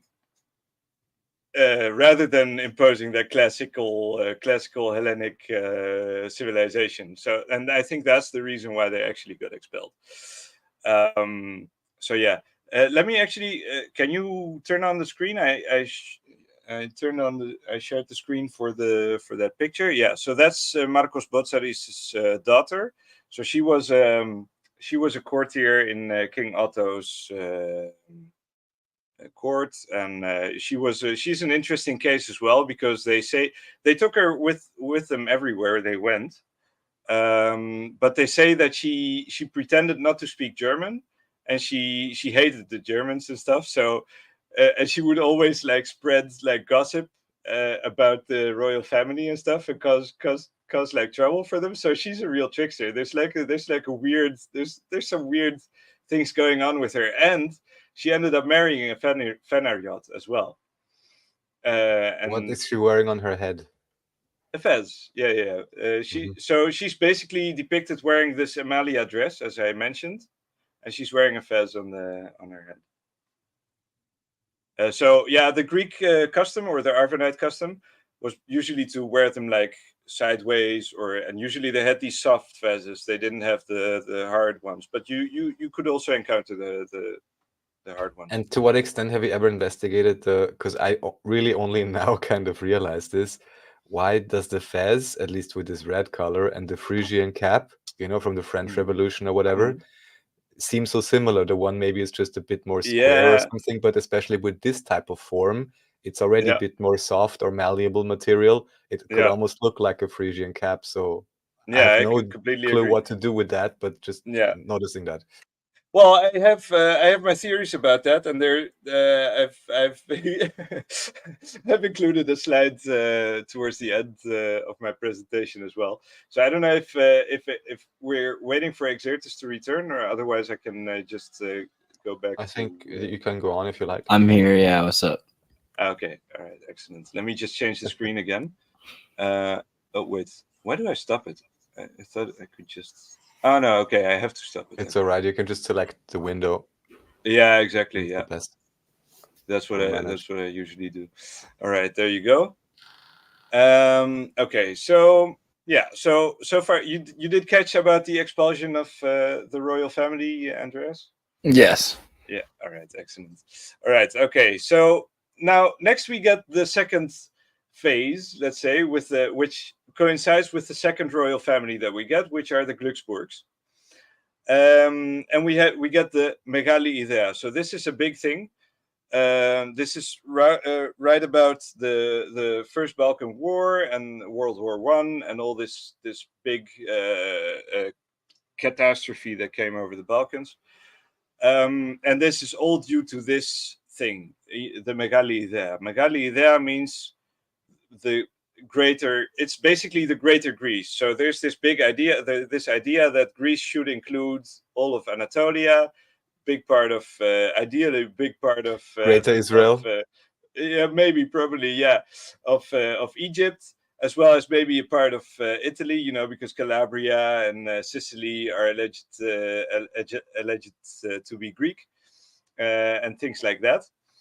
And so we get our second king, Constantine I, of the Glücksburgs, and we actually, like, we put him through the ringer, dude. Like, this guy, he couldn't catch a break. Like, they demanded, like, the Greeks demanded of their king to conquer Constantinople. So they went and they conquered Constantinople. But then they wanted to go further, so they went into Asia Minor as well, and that's basically where the Turks defeated them. In the meantime, there was this whole thing going on there with, like, French, German, English agents and things like that. So it was an absolute disaster. Both the First Balkan War and World War I in just to mention, this Anatolia. 1897 date at least reminds me of the fall of, I want to say, well, the fall of Tartar City, to put it properly. Okay, yeah. This is a similar dating. If the dating is correct, this maybe is a correlation of some kind of a push that occurred, just as it did seemingly around 1850. I mean, probably every day during that time, but these are the markers we get. Yeah, that might be possible. Yeah. So yeah, we get World War I. So the thing is, like, after we lost Anatolia, we also lost Constantinople, and that's where basically Constantine I, king of Greece, was declared a traitor. They put him in prison. They had planned for him to be executed, and after a while, they decided to exile him instead. And his son became the king of Britain, right? Who died like a few years ago. Was it a few years ago or last year? I don't remember. Oh man, I can't help it. 1897 apparently is also the year of the first LGBTQ trans pride organization in the world, founded in Berlin, the Scientific Humanitarian Committee. Wow. Okay, that's pretty funny. Yeah, obscure fact. That was der Zwischenstufen. Jahrbuch der Zwischenstufen. Okay. So now we have another interesting phenomenon in this era, in the early 20th century, which is the Treaty of Versailles. So the Treaty of Versailles basically declared that there should be a population exchange, and specifically in Greece, that was between Greek Muslims and Turkish Christians. So the Turks had to send their Christian populations to Greece, and Greece had to send their Muslim populations to Turkey. Now this was another catastrophe, because that meant that Greece suddenly had an influx of millions of people that they didn't know what to do with. And this meant that they had, but they actually, they used this in their advantage, because they took the opportunity to change a bunch of toponyms, change like village names from Albanian to Greek, change people's names as well. So they started demanding people adopt a surname, a family name, things like that. And so all the Arvanite tribes and stuff started changing their names and stuff. And a lot of them, I think, were also scared of expulsion, because there might be a connection there. There might be a reputation of them being Muslim or whatever. And I think there was a real fear of that happening. But the funny thing is, there was one tribe that was exempt from this population exchange in Greece at the time, and those were the Chams. And the Chams were a Muslim population in Greece, in the north of Epirus, in Thesprotia, And they were wealthy landowners since Ottoman times, and they were doing well for themselves. There was nothing wrong with them, but somehow. Well, I guess they had good lawyers or whatever, but somehow they made it happen that the the League of Nations made an exception for the Chams, and they didn't have to move to Turkey, which is also interesting. Why didn't they want to move? I mean, if they're Turkish Albanians, as the Greeks claim they were, there's a lot of weird things there as well. So after that, we get another phenomenon in Greece, which is called diglossia, and diglossia basically means diglossia is a how do you say? It's a well-known scientific term. It's used to describe this phenomenon where a country is going through language reform. Oh wow! Just want to point that out, so maybe I wasn't that off with Greater Israel. Hey, did anyone else notice the synchronicity of Basil? Basil from the Albanian stories. Yes. Okay. Basil from sorry. So earlier you were talking about the what do they call the Erica? What's it called? The Acritas. Yeah, the Acritas. Yeah. Mm-hmm. Yeah. Okay. Yeah. So the main mythology of the Acrita is about this hero Basil, right? Yeah, exactly. Yeah. So kind of just random. But. Yeah, that's funny because Basil that comes from Vasilevs. That means the king. So, and it's also a given name here. So Vasilis, it's a name that we have in Greece. Like Vasily in Russian as well, and other languages that or other Orthodox cultures.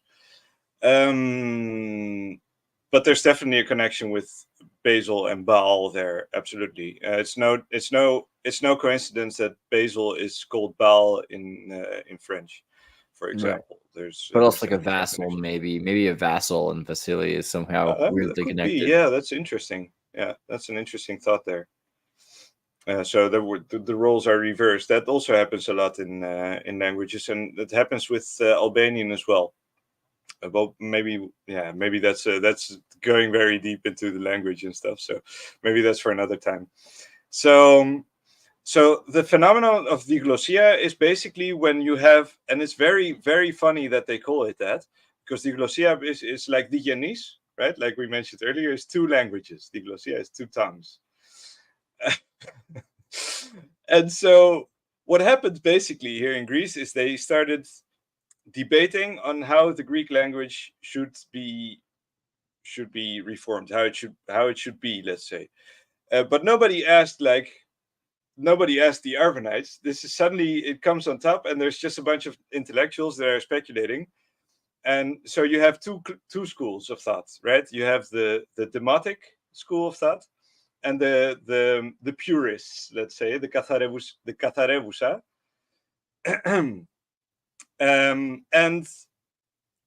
So the basically the Katharevousa or the purists, they try to recreate Greek as it was in ancient times, but at the same time they still use the modern pronunciation that we inherited from the Byzantines.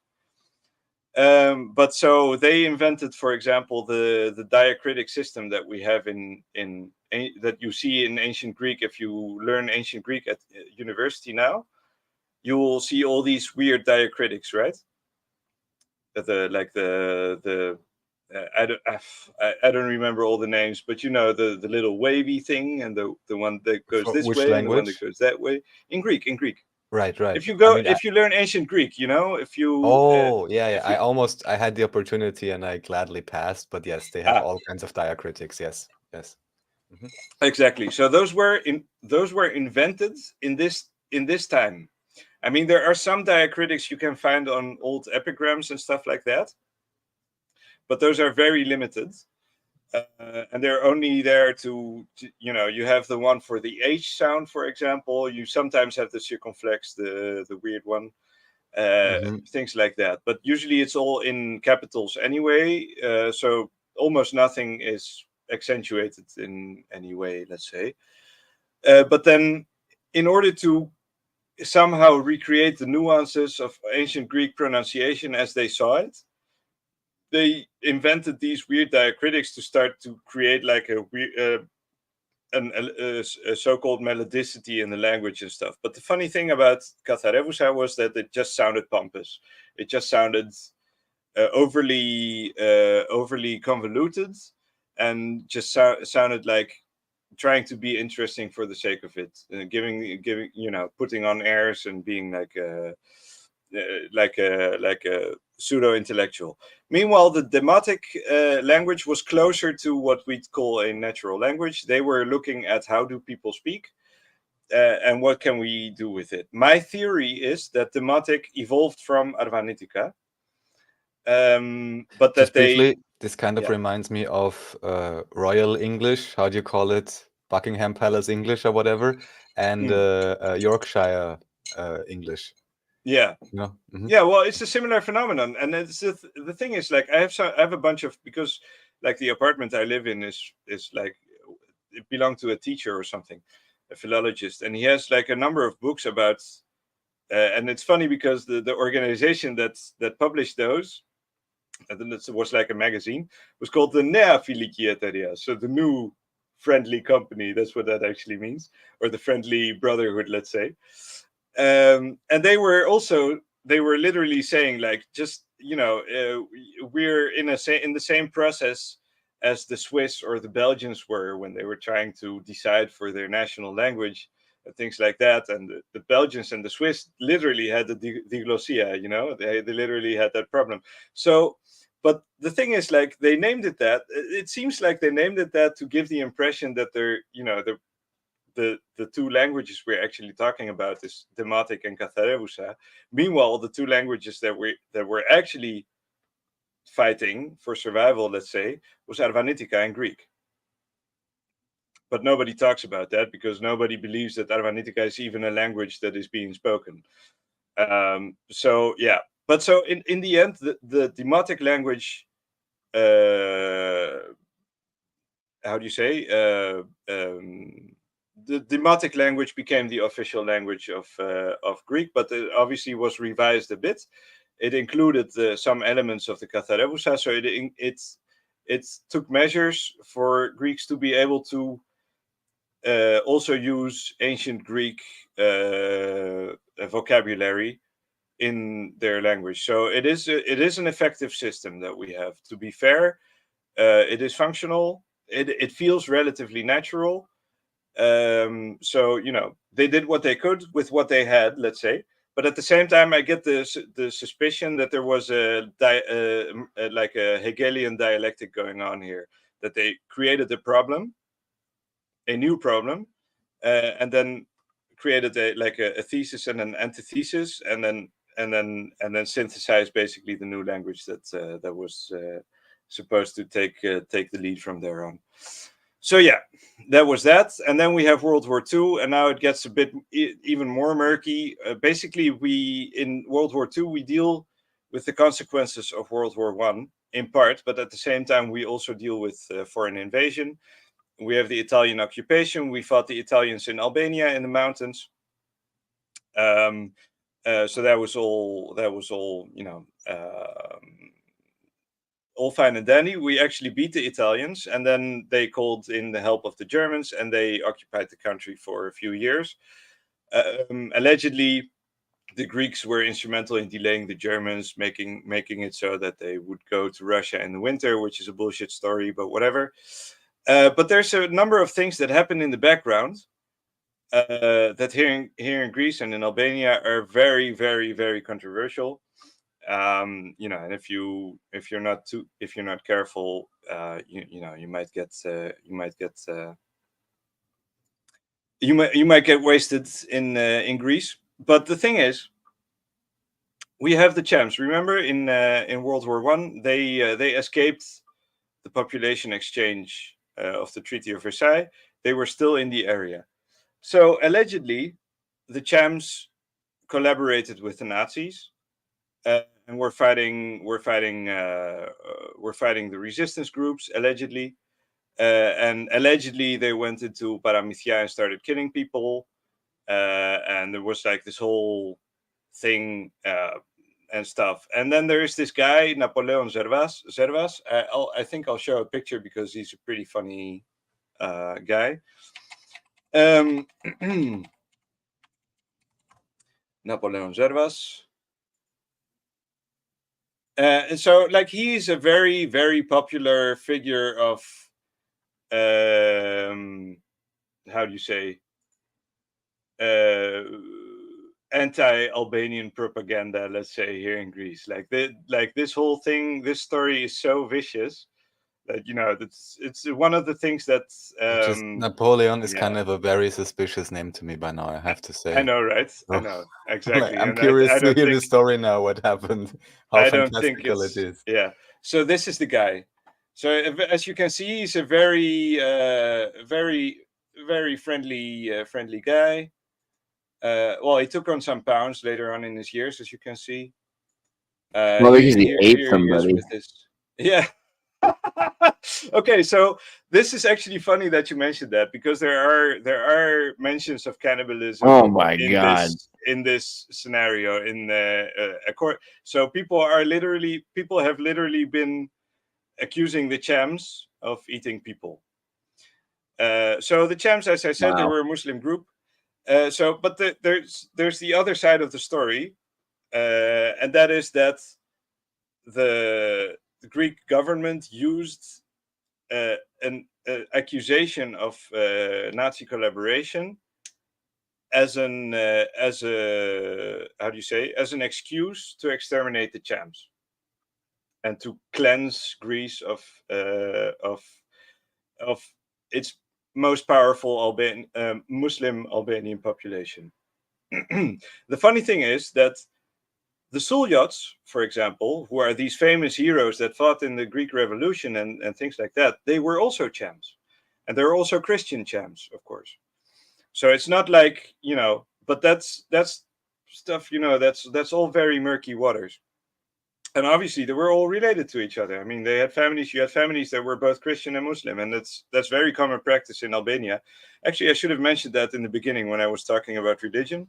You know, Albanians have a very liberal mindset by nature, it seems, about religion. So you can have a family where one is Muslim and the other is Christian within the same nest, let's say, but they have their own traditions that they follow that supersedes their religious convictions, let's say. And I think the same goes for the Arvanites, especially earlier on when they were illiterate. They didn't understand what the priest was saying anyway. You know, so yeah. So they exterminated the Chams. Either way you put it, you know, whether this was a whether this was a Cham genocide or a Greek genocide is debatable, but I think it was a nasty story regardless. The Chams claimed they were, you know, they were patriots. They were even fighting on the rebel side and things like that. So it's a very strange situation. And obviously the Albanians are pushing very hard still to get some kind of admission from Greece about what happened in Chamulya. That's what the region is called. So let me get back to the slideshow. All right. So after World War II, the Germans left on their own. We didn't expel them or anything. Then we had the Greek Civil War. There was a war between the communists and the nationalists, and that basically was the last step to establish the Greek government, let's say, as it stands today. And then, I don't know why I put. And then we did have measures to eradicate the Arvanite language in its various dialects and in the various regions it was spoken. But the methods differed from region to region. Sorry? Yes, just to double check with this story, because David Ewing Jr. shared with me at least once in regarding to, I think, Gaelic, that here, now for a few decades, they started promoting the original language, but they're using dictionaries from early 1900s. So I'm curious, in the case with Arvanite, is there no state interest in it at all whatsoever, or clear that they only deliberately try to hide it? Or are there any movements now at all, except you writing poetry, that anyone like cares about it? Any ministry, cultural section, or anybody? Or what's the situation there? Because that's always interesting. It's literally, yeah. You're. It's a good question, because it's the government. There's literally zero interest in Arvanitica. There's no, there's no official support to preserve the language in Greece. And this is, the United Nations have pushed Greece to try to, get this issue resolved, because it's a dying language, a dying minority language that needs to be preserved. According to the human rights legislature.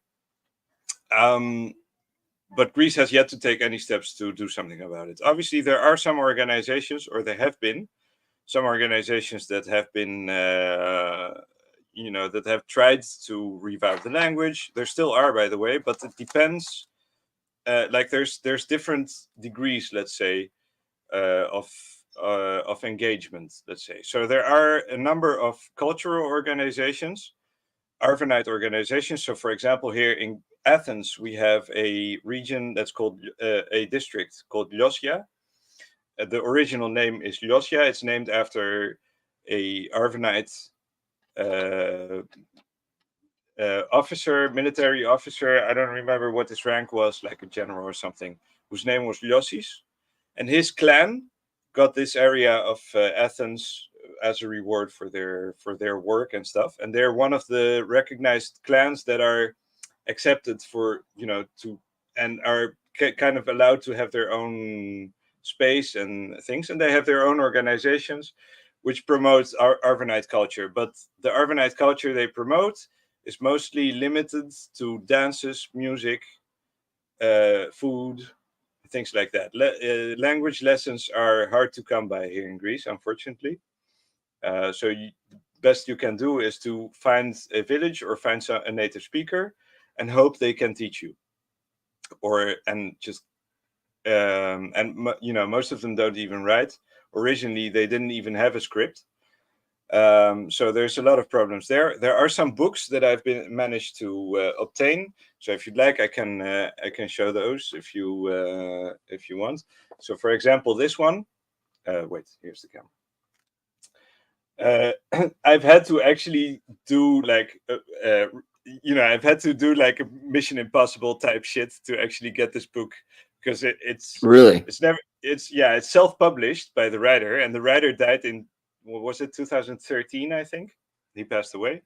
So not a lot of interest in like getting this information to other people. It's like kind of depressed even. Exactly. And the website had closed, so I had to use the Wayback Machine to get the website to find the contact info of his daughter. Wow. To get the book, and I actually made it happen. But it's maybe you get in contact and see if we can get like her like the digital file of it, because we could like translate it to English for her or something. Exactly. Yeah, I've actually asked her if she, because what she could do, because the writer has stated that this is the grammar book. It's interesting. It's pretty basic. I mean, it's pretty confusing too, because he uses, everyone uses his own script as well, so it's a mess. But regardless, it's still pretty useful. But the thing is, like, he states that he also has a vocabulary, a dictionary, as well as another book with stories or something. So I sent her an email, like, asking like if she had any interest to publish those, and I pointed her in the direction of lulu.com, so she can just self-publish. She can upload the PDFs, have it printed on demand. Yeah, but I don't think anything has come from that. But if I might actually ask her if she wants me to edit the manuscripts and maybe upload them myself. and just make them available on Lulu or something, as well as this book, because it's pretty important to have. But the thing is, like, there are suspicions. Okay, there's another writer. Wait, so this one here, he's pretty controversial too, and the Arvanites are pretty split about him. I like that cover. That'd be a cool T-shirt. I know, right? Yeah, it's I'm pretty happy with this. I had to get this secondhand too. It's out of print. But so the name, his name is Aristides Kollias, or the Albanians call him Aristide Kolja. But and he wrote this book about, and so his theory is that the Arvanites are the direct descendants from the Pelasgians, and that they are the real ancient Greeks, and that basically Greeks are just civilized Albanians. So once they get down from the mountains and start living in the cities, they naturally start speaking Greek. I mean, not exactly, but the environment basically is already Greek, so they integrate, and they integrate naturally because they've always done that. And I'll get to that in a minute as well, because that's one of the interesting phenomena that I'm referring to with the Pelasgians, so with the stork.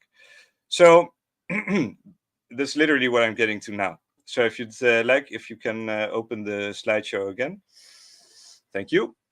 So modern day Albania and Greece. The whole thing is that it seems to be that there's a symbiotic relationship between Albania and Greece. And there seems to be an instinct in Albanians after a certain number of generations, or I don't know if it has to do with the populations they have or whatever. At some point, they inevitably migrate into Greece. And not only that, they integrate as well. Because the thing is, like, when communism fell, for example, in Albania in the 80s, and the borders opened and the Albanians started storming into Greece, becoming basically economic migrants, they started noticing that the Greeks were, like, first of all, they were the first foreigners the Greeks ever saw, right? So despite the fact that they look basically the same, they have the same features as the Greeks. They generally, they're generally white people, but usually they have darker hair, same kind of eyes, and same kind of facial features, cheekbones, etc. The physiognomy is almost identical. There are some, how do you say, types that are a bit different, and those are usually the ones that are brought up by the Greeks as being like indications of Albanian, like, I don't know,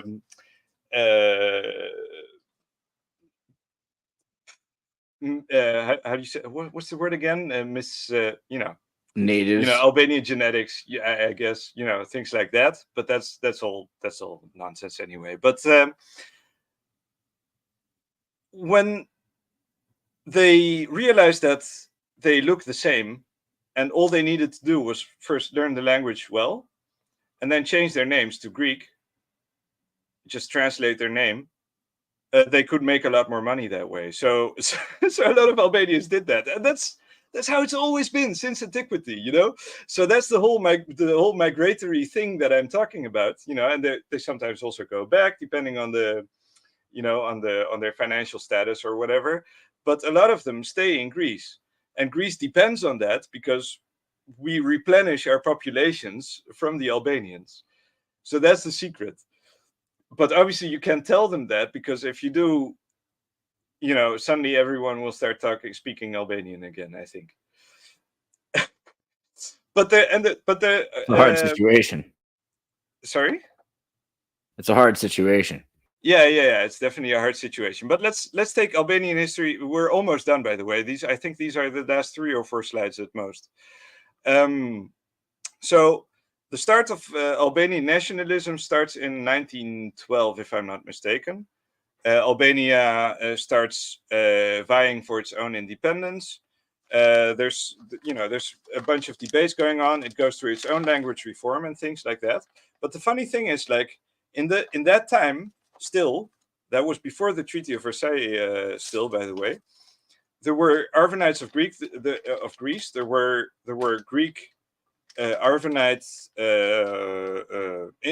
how do you say, organizations that were promoting the idea that Albania should unite with Greece and that they're brothers and that they speak the same language, and that and so on and so on and so forth.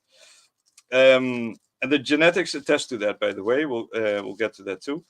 But this obviously never happened, and there's other reasons for that. I think part of it is because Albania has a lot of Muslims. Now, this is interesting. This is what year you say? Sorry? In what year is this? 1912? Around 1912 was when the Albanian state was founded. Because at least in official history, maybe you're aware that after the First World War, as it is portrayed, many individuals in Austria actually wanted to join together with Germany and create Deutsch Österreich. And in this case, supposedly they would have spoken exactly the same language, German, but also then, I don't know who came up with whatever reason, and then, Austria officially turned Austro-fascistic to, further galvanize their nationality, which, I mean, at least language-wise, between German and Austrian, I mean, good luck. I mean, but Well, I mean, it is, something similar definitely did happen here as well. And the thing is, like, the Albanian national identity, there are many indications that show that it was fabricated by the Austro-Hungarian Empire as well as the Italians. The Italians had been at it for much longer. So they had set the foundations, let's say, since Roman times, allegedly, but at least since early modern times, because they had very tight relations with Albanians, especially with the Albanian mercenaries and things like that. And Albanian-Italian relations to this day are very, very good, let's say. So just the other day, like the day before yesterday, I think, you had a big match between Albania and Italy in the Euro Championship, if I'm not mistaken. And they're posting all these videos where they're all getting along and having fun and breaking spaghetti and stuff like that. And There's a crazy movie called Tune In Tomorrow with Keanu Reeves and Peter Falk. I don't know if you've ever seen this movie. It's like about like a guy who like travels from town to town, like typing radio shows, and then the town will burn down his building and he'll have to leave to the next town and he'll do another radio show back in like the 40s or something like that. But the whole thing is like super anti-Albanian for some reason. Interesting. Yeah, like there's like every single scene, like everything he writes is like, this firm has a strict policy of not employing Albanians. Like things like that. Interesting. Yeah. And then he'll be like, like constantly. The next one was like, hold on. Yeah. They're the people who have the cream coat and broad. Are you gentlemen, by any chance, of Albanian ancestry? If you don't mind my asking.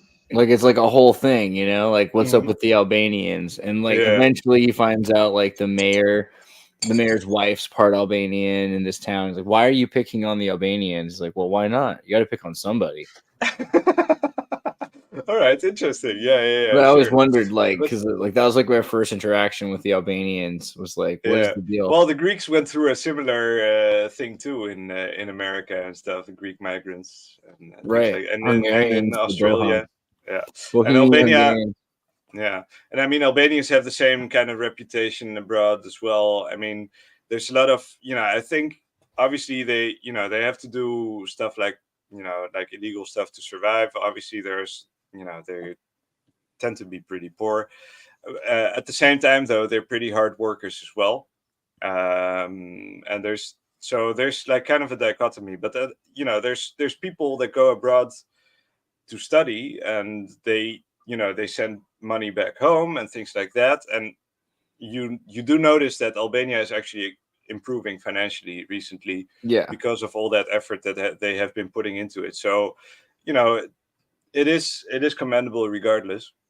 Yeah. So I mean, there's bad eggs everywhere. I don't really think there's anything. I think the whole point of that movie is like he just picks on Albanians for no reason, or rather, like there's nothing wrong with Albanians, but he just wants to like cause Yeah, civil he unrest. just wants to have a scapegoat in his Yeah, town or exactly. whatever. But it's like I feel like there's some metaphor there too historically, Yeah, I think because so the too. Albanians have been the scapegoat for several issues that we've mentioned so far Yeah, today. exactly. Yeah. So let's see. So we have the House of Zog. That's also an interesting. It's a little side note because Zog means bird. The Arvanite language, or the Albanian language, if you will, in general, was called by the Arvanites themselves Yuga Zogut, which means the language of the birds. So the House of Zog kind of seems to have adopted that because that wasn't their natural name. They changed their name, but they were originally they were Ottoman statesmen of some kind. I don't remember what it was exactly, and I don't actually know how they came to power in Albania exactly either. I think that's all detailed on their Wikipedia page. It's not that crazy interesting anyway, but I think they were also an interesting case of a well-intended Well-intentioned.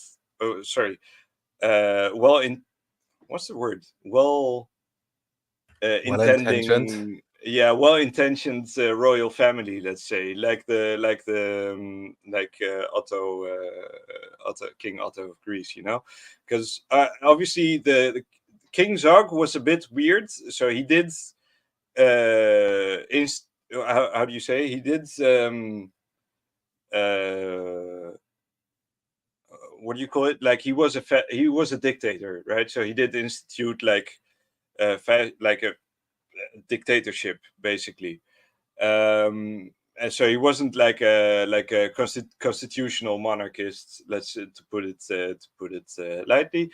But like I think he had one heir, and he didn't really like. I think before his tenure was over, they had already exiled him, and I think he died in South Africa or something. He had an American wife. But his family is still around, and they're still Albanian celebrities. They're not royalty anymore, but they do like philanthropy and stuff like that. But they seem to be a fairly honest bunch, and they seem to be still fairly beloved, I think. I might be wrong though, but that's the impression I got from the things I read about them and stuff like that. So maybe interesting. And then we have we have communism in Albania. We had Hoxha. What was his name again? I think it was Edmund. No, Edmund Hoxha. Wait, I don't remember. Let me just Google it 1 second. I should probably had added it to the slides.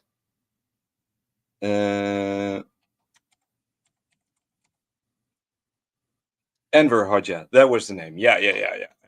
So he ruled there for a while. It was the borders were closed. It was not much was happening. I think it was kind of a how do you say, like a preparation phase for the next phase in Albanian nationalism, to be honest, because there's a lot of weird, because it's no accident that when communism fell, the borders opened and they started migrating like crazy, and they started and just hoarding basically jobs and money abroad to build up their country. There was this craze going on. It's a very weird. I don't know. I don't know if it's instinct or if it was like, kind of. I don't know. Maybe I'm speculating too much. Anyway, so we have Albanian migrants in Greece. That's what I told you about earlier. And then we have the Kosovo War. This is also a very interesting chapter in this whole thing. I remember when this happened, I was still in Grundschule in Berlin. And back then it was a big thing. But if you think back to it, it's really weird. Like, why was Bill Clinton and these foreign powers so invested in defending the UCK cause against the Serbs, it was a very strange thing. And the funny thing is, like around the same time, oh yeah, and I didn't even finish my story about Koljas, but we'll get back to it here, because around the same time, this guy Aristides Koljas, he was a lawyer, and he was of Arvanite descent from, I don't remember where he was from, but it's too much of a hassle to look at now. But he was. He wrote this book, and he was busy. How do you say? He was busy representing Albanian migrants in court to get them passports and things like that. So he was very sympathetic to the Albanian cause as an Arvanite himself, and he was one of the Arvanites that felt that the Albanians are their brothers, and we have a duty to help them. And to be there, to reunite with them. So he appeared on TV defending the cause of the Albanian Kosovars on shows where he was literally the only one who was defending the Albanian cause. Everyone else was on the side of the Serbs. And they were all constantly like kind of pushing in on his arguments and interrupting him and doing things and this and that. So those shows, if you look them up, they're very interesting to look at, because it shows you the general spirit of the Greeks. There's this weird thing where when you start talking about Albanians, they get very uncomfortable. And the thing about him is that he died at like 45 or something from leukemia, allegedly. But there are claims that he has, because he had Albanian friends and things like that, and they claim that he was poisoned. They claim that he was assassinated.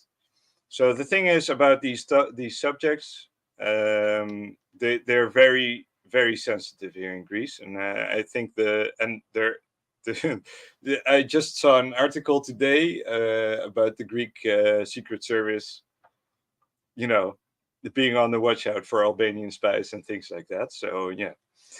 Anyway, so there are stories about people being, losing their lives over this. So at any rate, we can't confirm any of that, but at any rate, we should also probably say a few things about North Macedonia, even though it's actually technically unrelated because they're Bulgarians.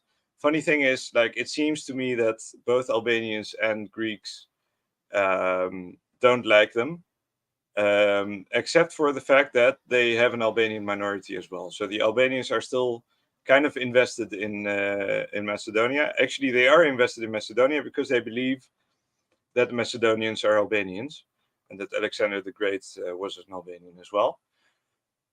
But and they have a minority there, so at the very least, they're going to defend that.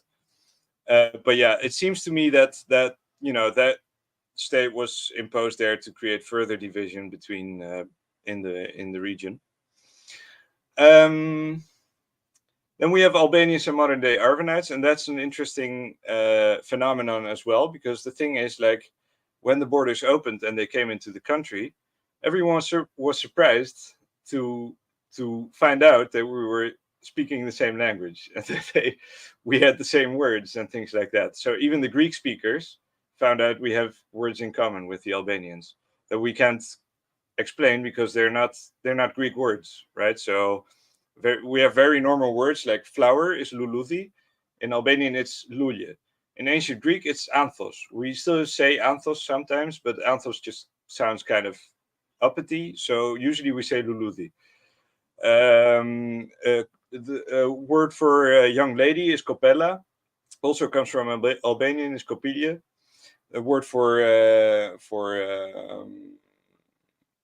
neighbor is gitonas. It comes from gitone, which is also Albanian. Things like that. So very, very day-to-day words that we use in modern Greek are mostly all Albanian. But the thing is, like, the Albanians were even more surprised to find out that there were native speakers in Greece that had lived there since the Middle Ages at least. So they found out there's a dialect, that is basically ancient Albanian. They can recognize it. They can understand a good part of it, and they started taking that knowledge home and expanding on it. So a big part of modern day Albanian nationalism is talking about the Arvanites and about other communities as well. We have the Arboresh in Italy, in Calabria. And those are a different story, because those are they accept their Albanian heritage, as it were. But there's something to be said for this whole acceptance, let's say, to being an Italian propaganda device, let's say. So it's a bit double, but at the same time, me as a writer who's trying to write in the language, for me, Arboresh is very interesting because they have preserved the medieval Albanian language in probably its purest form. Something the Arvanites haven't been able to do because it has degenerated. They've lost a lot of words and things like that. Well, at the same time, but at the same time, I have some skepticism about them because they're in Italy. they're Catholic, but they follow the Eastern Rite, so it's a bit weird there as well. So there's something shady about that topic, in my opinion. But that, I mean, maybe I'm just being overly suspicious. But at any rate, now we also have second and third generation Albanians in Greece. And a lot of them integrate very well. So they take to the Greek language enormously well. The thing is, like, Albanians have a knack for foreign languages because they have a very broad range of sounds in their own language. Like, the Albanian language has about 36 letters. They're not exactly letters. A lot of them are like constructs, or like pairs of letters. Like the DH is a the TH is a th, stuff like that. But you also have the sound, which is the E with the umlaut, and you have the J. So and I also think the Albanian language is one of the first languages that actually use the J. So if it's really as old as they say it is, then we know how old the letter J is, because that's basically where we see it, where it's first used. Yeah. So the letter J is very important because it's also pronounced in letters where it's not written. So, for example, the L, you have two L's. You have the single L and the double L, right? So the single L is pronounced L, but sometimes it's pronounced L, and the double L is usually pronounced ul. But that's in Albanian. In Arvanitica, the single L is almost always pronounced L, while the double L is simply a normal L. So the L and the Ny and all these sounds also exist. And that's also, if you write it in Greek, we don't have the J, or we don't have the Q, or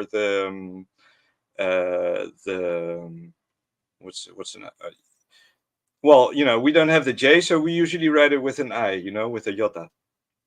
Anyway, so yeah, but the second and third generation Albanian migrants that we have now are also an interesting case, because they're now having to go through the growing pains of integrating into Greece.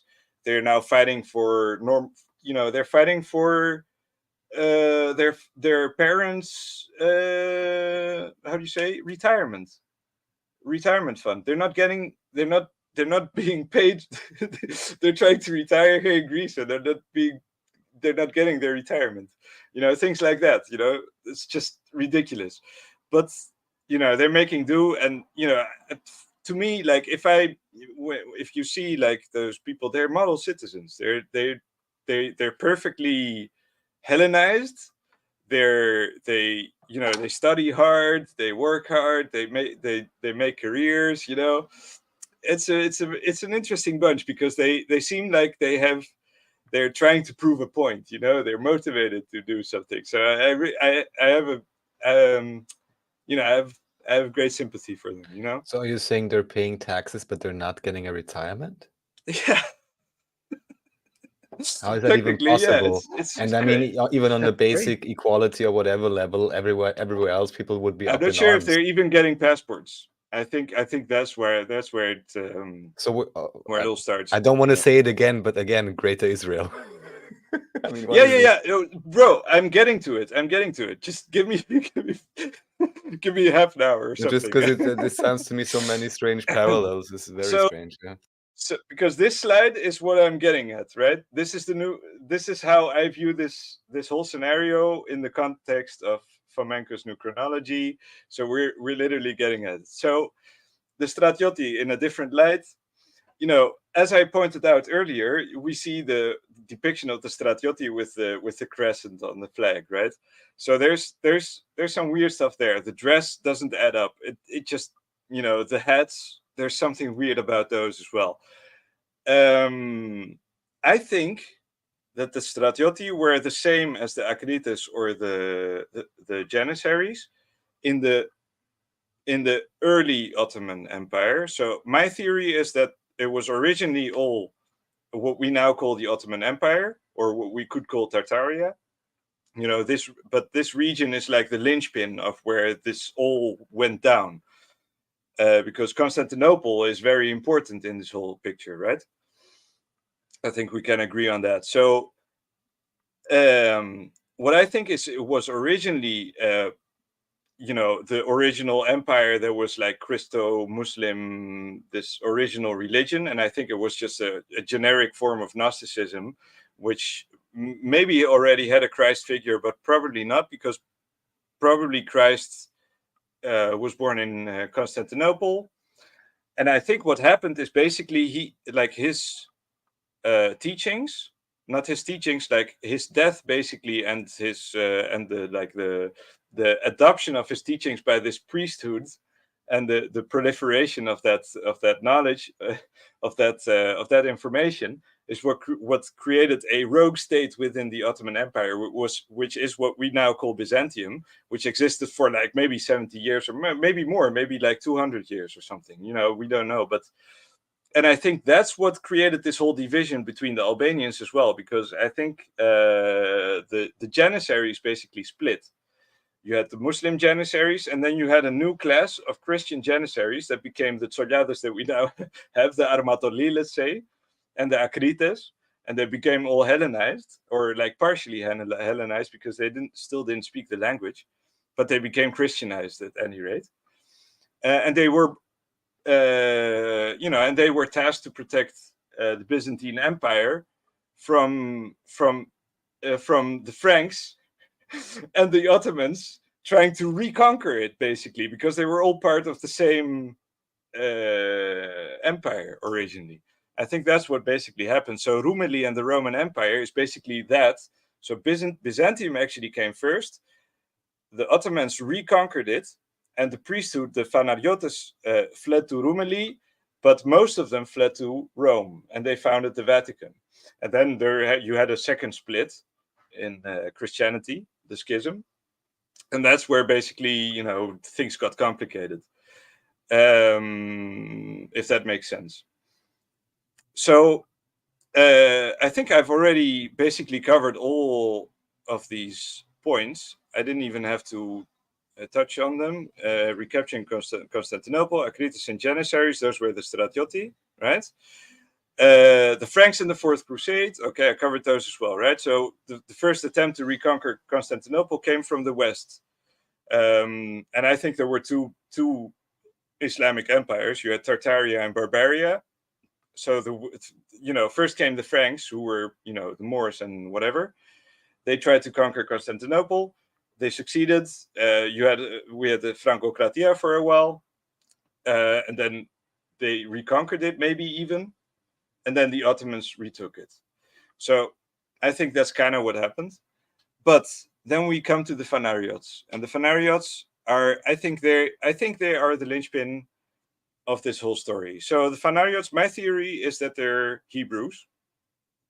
that they descend from the tribe of Dan, more or less. And they've adopted because they're the creators of Hellenism, of all this fantastic literature, philology, because they were writers, they were intellectuals, they had studied, they were writing all the time, and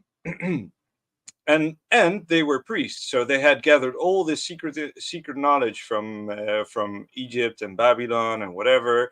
So all the symbolism from all these ancient mysteries was juxtaposed over Christianity, and they created this new sect, which later on became Roman Catholicism and Orthodoxy, and Christian Orthodoxy. And there are, so my theory is that they're basically Helleno-Zionists. Their Jerusalem is Constantinople. They want Constantinople. And the whole reason why Greece exists is because they had to settle for Greece. They don't give they don't give a shit about Greece, about the mainland of Greece. They care about Anatolia, about Turkey, and about Constantinople, and maybe a part of Thrace and Russia. Maybe you could even move it up to Ukraine, part of Crimea or something. So that's my theory about the Phanariots. And then we have some other notes I wanted to make to just tie it all together, right? So we have the EV13 haplogroup that is associated with the Pelasgians. The three nations that have the highest percentage of it are Greece, Albania, and Kosovo. And they're very close to each other. So Greece has like 34%, Albania has 35%, and Kosovo has 36% or something like that. There are countries, in the surrounding areas that have the haplogroup as well. And for some reason, there's a spike of the EV13 haplogroup specifically in Wales. And there's a theory that the Welsh descend from Albanian mercenaries as well. And their languages are pretty similar too, by the way. If you check with Duolingo, I think you'll be able to confirm that. But you mentioned the king of Greece, right? Or former, the lineage coming from Greece in terms of the modern British royal family, no? Well, yeah, well, they were German families. So both of them were. So we had what was King Otto again? I don't remember what his house was. Wait, King Otto of. Yeah, I don't remember now. Of Wittelsbach. So he was German, and the Glücksburgs were German as well.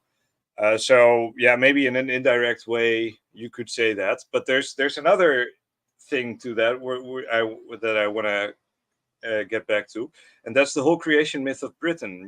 Because they claim they descend from the Trojans, and the same goes for the Romans, right? The Romans also claim they descend from the Trojans, and even if we take Fomenko's timeline into account, that still makes sense if they descend from the Phanariots, who descend from the tribe of Dan. So they're basically the Dardanians. So they're basically Trojans. So there's this whole. But I'll get to that because that's very important. I think this is the core of what this whole story is about. Because the thing is, like, as I said, Kosovo is associated with Dardania, and we have here, right? If we get to, we'll skip a few steps and we'll get to alchemical vexillology, right? We've had this talk a few times, I think, in the Telegram with Raphael and the guys. But so my theory is, I've taken this from Sean Ross and his interpretation of Upper and Lower Egypt in the red, white, and blue flags. So you have the white, which is is Upper Egypt, I think, and the red is Lower Egypt, and they each have their own crown in their respective colors. And then you have the blue crown of war. So the Greek flag is white and blue. So it is considered the Upper Egypt, but it is in a state of war, and that's no surprise either, because they're still trying to get Constantinople. Meanwhile, Albania is Lower Egypt, and it's red. And then, but the funny thing is, in the national dresses, it's the other way around, right? So the Arvanites are wearing the red hats, while the Albanians are wearing the white hats. That's also pretty interesting. And I think that's about a alchemical process that they're trying to get going. And the gold we see up here. So Dardania is the goal, and that's what the symbolism of this flag is. It's surrounded by blue, so that's war again. But obviously the map of the country itself is in gold, and then we have the stars on top, right? So those are from the European flag. But my theory is that these are the foreign powers that are watching over this area, and there's a reason why they do, because so first of all, in Christian eschatology, they claim that the Antichrist will come from the tribe of Dan. So we get back to Albert Pike, who speaks so highly of the Albanians being the most ancient nation in Europe. You know, and it suddenly starts making sense, because they're actually hoping that one of these countries, and I think it will be this one, will yield this figure they're waiting for, the new Messiah. By the way, it's no coincidence either, I think, that Mother Teresa comes from Kosovo, right? And I mean, the whole Kosovo thing in itself is super suspicious, and also how they were granted like this halfway whatever state they have, but they get their own flag. And there's not many except Cyprus, I think, who put themselves on the flag. Yeah. And there's 6 stars here. I mean, 6 times, whatever anyone wants to think about that. 6 times 5, maybe 30. I also thought that immediately. yeah. Interesting. But yeah, so far about the alchemical vexillology, let's say. But yeah, there's a few other aspects to it. We have the language of birds. So Pelasgian is identified, or Arvanite. The Arvanite language is identified as the language of birds, and I would put Albanian with that as well. And that's a big mystery as to why that is. Right? We're talking with Pirate in Raphael's chat about this subject, and we might expand on it further later on at some point. But there's a double entendre to what we mean under the language of birds, because he is reading up on French mystics and esotericists that are studying this language of birds and are more trying to explain it as a way of thinking and speaking. While at the same time, I am taking it literally and basically interpreting Arvanitica as this language of birds. And I have my theories as to why that is. I think there's definitely something strange about the language, something something special, let's say. But I think it's a bit too early for me to say for sure. But I think my poetry is an indication, but that remains subjective, unfortunately. So I can't really, and it's hard to convey the discoveries I'm making that way to you. But at any rate, we have some other aspects as well. We have this whole thing, right? We have Gnosticism, Orphism. We have the rites of Eleusis in ancient Greece, and the rites of Dionysus. Those three are all connected, obviously, because Orphism is the religion of Dionysus. So basically, the funny thing is, and this is like mainstream history, accepted basically. In ancient Greece, there was a substratum of cults that followed a different tradition than the mainstream Olympian religion, right? So they also had a number of gods, but their highest deity wasn't Zeus but Dionysus, and Dionysus is the god of wine and of ecstasy and all this stuff. So there's some weird indications. I think those are related to the pre-Hellenic Pelasgian strata that existed, and I think that we find remnants of those beliefs, back in modern day Albanian and Arvanite traditions. And I think that's where they come from. It's not so much wait. Yeah, it's because there are Dionysian rites that are still being celebrated. We still have the Kurbania and things like that, and this whole ritualistic way of performing music and things like that as well. That all seems to kind of fall in line there, but I'm still just speculating. Then we have another subject that interests me very much, and that's the Geg, right? So the Geg are an interesting case. They're one of the two big pharaohs of in Albania, of northern Albania specifically, as I said. But they seem to be a different. There's something strange about them. They seem to be of different stock than the Tusk entirely, right? They have German physiognomies. They have harsher features. They're more often blonde than the Tusk, blonde and blue-eyed. They have this brachycephaly thing going on, so they tend to have more shallow skulls, let's say, and so on and so forth. Now there's some other things that obviously the name Geg seems to be cognate to Gigadus, giants, and to Gog and Magog. Right, those are my theories, and obviously, if we combine that with Skanderberg and Dulkarnain and things like that, and the mountainous region in Albania, there are some parallels to be found with the Caucasus and the Iron Gates. And there's a mountain in Albania close to Tirana, which is called Malit Tartarit, which means the mountain of the Tartars. Don't ask me why, that's what the mountain is called. So my suspicion is that we're much closer related to the Scythians and the Tartars than we claim, but that there is a Pelasgian element because this EV13 haplogroup is an objective fact that exists in these countries. And there's something weird going on there, because I do think there's a level of autochthony that we did actually exist here since antiquity, only we need to push antiquity further closer to us and rethink what that actually means and who the Pelasgians are.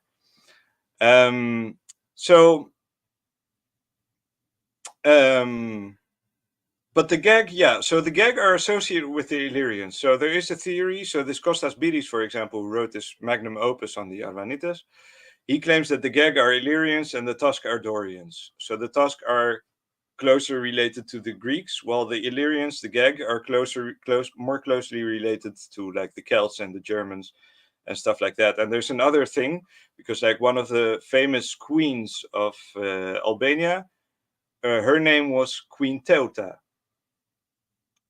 And that's cognate to the Teutons and the Germans, the Deutsch, and Deutschland. So there's some weird connections there as well. So I suspect that the Geg are basically a Germanic tribe, if you will.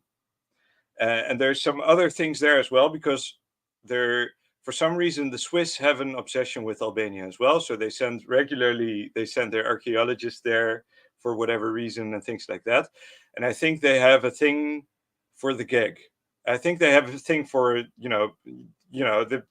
they see them as related because they're basically they're basically mountaineers as well. They're highlanders as well, just like the Swiss are. And it's also no surprise that, for example, Scotland is also one of the Templar strongholds, let's say. So there's definitely some connection there as well. And then not only that, Switzerland also has an obsession with Mongolia. And that's I just wanted to add that there because maybe I should, because there's a little YouTube short about that will blow your mind. Let's see if I can find it. Switzerland, Mongolia.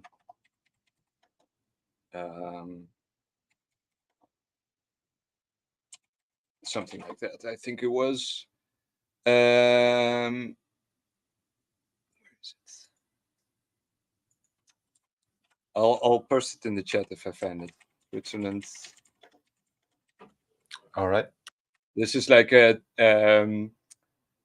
how do you say a tangent. Wait, is this it? No, this isn't. This isn't the one. Well, okay, I can't find it now. But the thing. Oh yeah. No, I found it. Okay. So check this out, guys. You want to put it? Want to put it on, or should I share it on my screen? You can just share it if you like. Okay. Give me a second. Slides. I'm almost done, by the way. Just Switzerland. Wait, where's the screen? Here it is.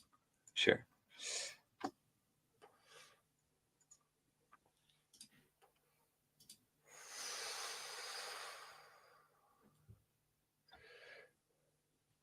Is it playing? Oh, no, it's playing. Not yet. Yeah, but the usual issue with the sound, I guess. So just okay, have to tell us what happens. So you take Mongolia and you take Switzerland.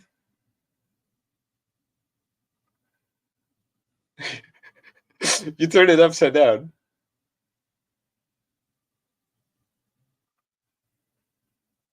Yeah, really cool. Very nice.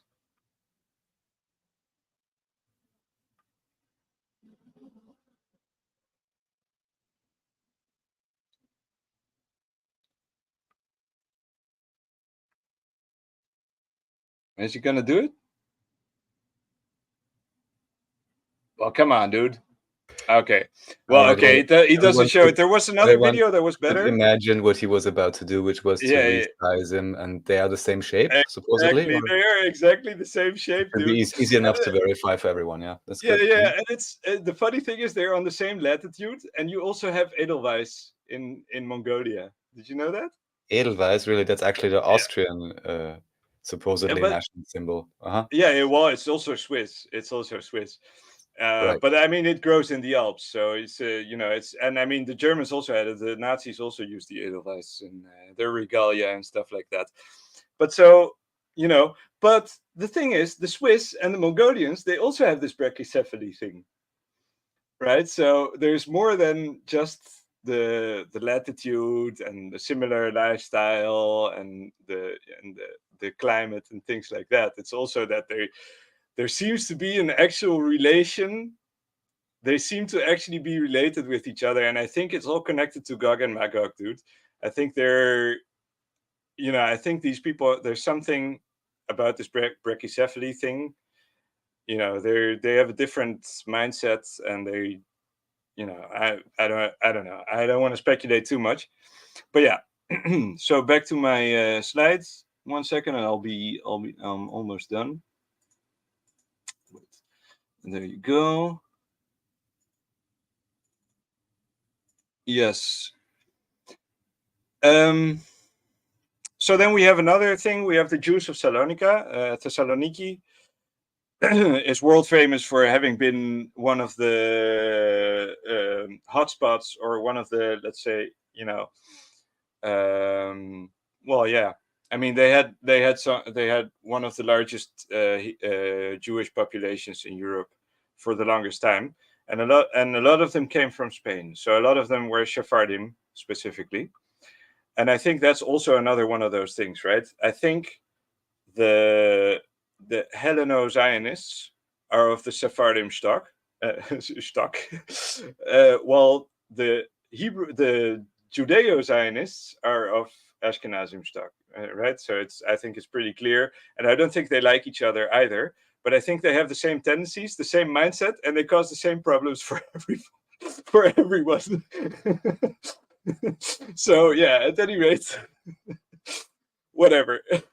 But I honestly, I do think, though, to some degree, the Phanariots, the Hellenic Jews, the Hellenic Hebrews, let's say, who are Christian now, they're Christian Hebrews. I think they're they have good intentions for a large part. I think they just they're just too arrogant to see the error of their ways. That's what I think is really happening. I don't think they realize the damage they've done to the people they've occupied, because they're the occupants. The funny thing is, like, Greek propaganda likes to say that we've lived under Turkish occupation for 400 years. That's what everyone likes to say. Also, Austria is. Oh, sorry, not Austria. Hungary was supposedly under under Ottoman occupation as well. Yeah. Yeah, exactly. Yeah, and that's a bullshit narrative. We were Ottoman subjects. We were living just fine, and I think most of the Arvanites were, they had prestigious positions as well. They were they were warriors, so they were valued by the Ottoman Empire, and they worked as janissaries until they got Christianized, and then they lost all their prestige. And it's no coincidence either.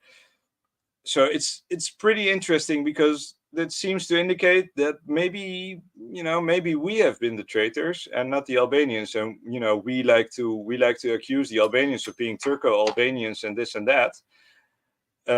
But meanwhile, we have depictions of, like, pyramids that the Greeks built with Albanian heads. Not even skulls; they just fresh off their corpses. And things like that. Talking about this in terms of oppression, at least according to what Gleb Nosovsky of the New Chronology says, the way he describes it sounds more like a paradise for the common folk, and that the administrators and royals actually were the ones under burden or whatever, which may be part of the reason why whatever was there before broke up. But even just this concept of actually having a government or administration that really wants to take care of everything is astounding, of course, in today's terminology. Or the idea that actually those individuals really would be serving and maybe have a difficult time doing it in order so that the masses could enjoy themselves or have as low taxes and so on as possible and as much security as possible. Yeah, so, exactly. But then of course later in historical decision is being termed an oppression or an occupation, potentially, again, according to Gleb Nosovsky. So just pointing that out. All right. Well, I think there was also another aspect to it, because we like the Phanariots they're a bureaucratic class, right? They're a class of bureaucrats. That was their whole job throughout their whole history, and that's what they're still doing. So our government is mostly composed of these people. Now, the thing is, obviously, if you were living in an empire like the one they were working under, apparently, I think the pressure was also pretty high on them to keep everything in check and everything running. And I think that might also have been part of the reason why they tried to break loose, let's say. Maybe, I don't know. Maybe I don't know.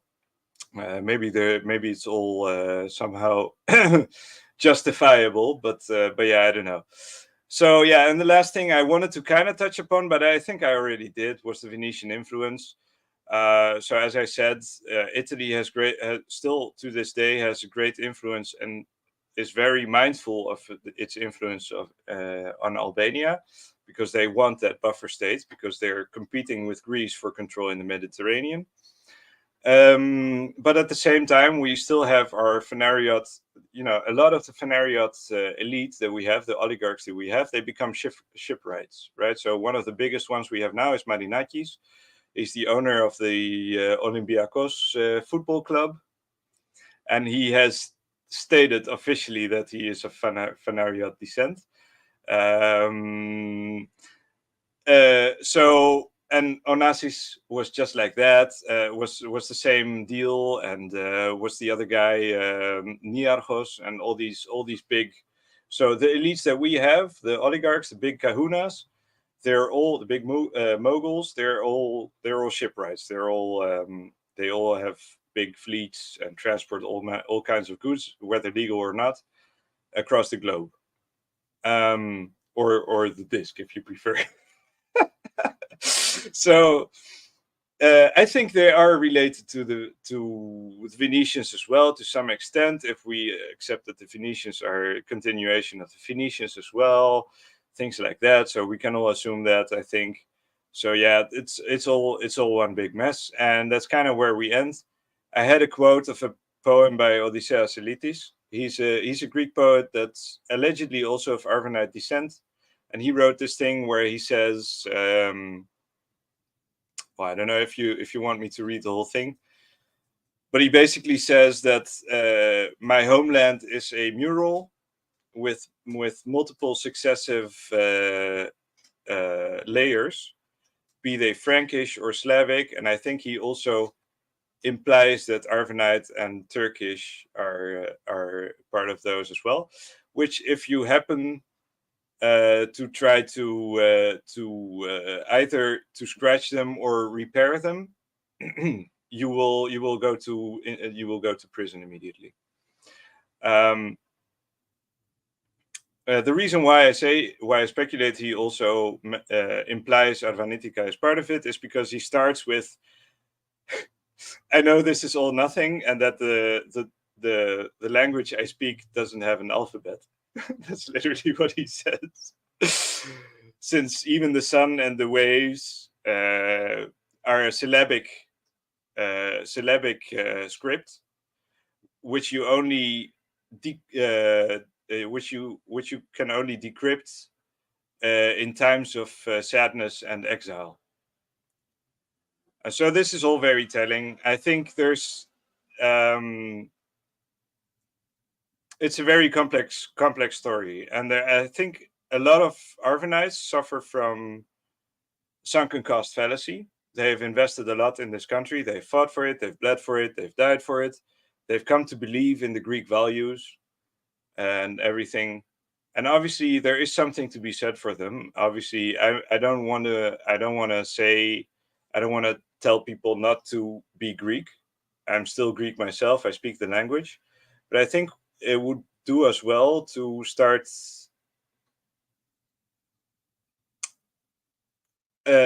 understanding the context better, maybe, and maybe start learning this weird language that we used to speak, and see, because there's a lot to be, I don't know, in my opinion, there's a lot to gain from learning a new language. We could foster new relationships with our neighbors. I do think it's part of our destiny as Greece to lead the Balkans into a new era and whatever. There's a lot of people who actually believe that. I think we have the potential to do so, but we have to be honest to ourselves. I think that's the core of it all.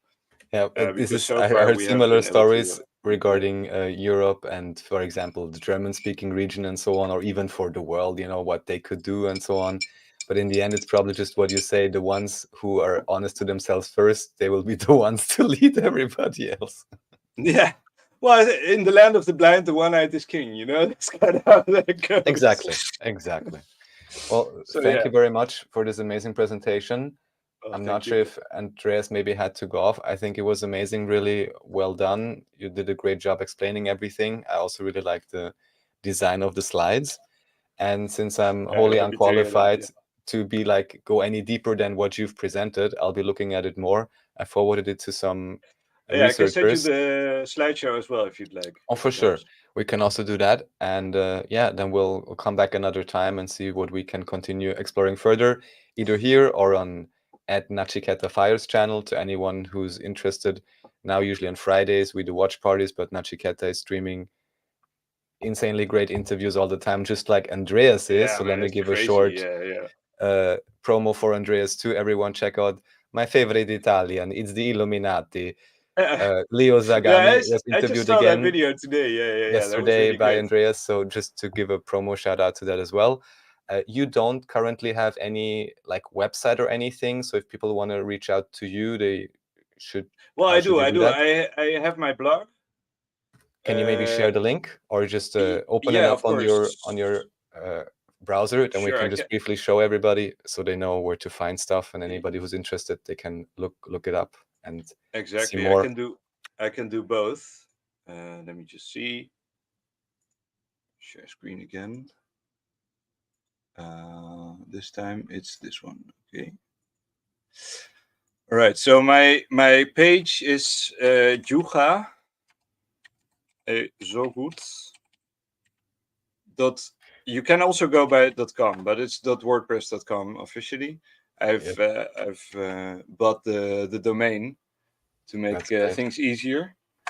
But yeah, this is where I post my poetry. I'm trying to do a reconstruction of the language. That's basically what's happening. So it's debatable how authentic it is. Obviously, I'm not a native speaker, so that's a big challenge. But so what I do is there are some dictionaries that have been released. I own a couple of them. There's also a few that are available in PDF. So those shed a lot of light on what words they may have been using in those times. But like if I speak to native speakers whom I've been able to meet, let's say online, there's this one actually, just one. He's pretty old and he's pretty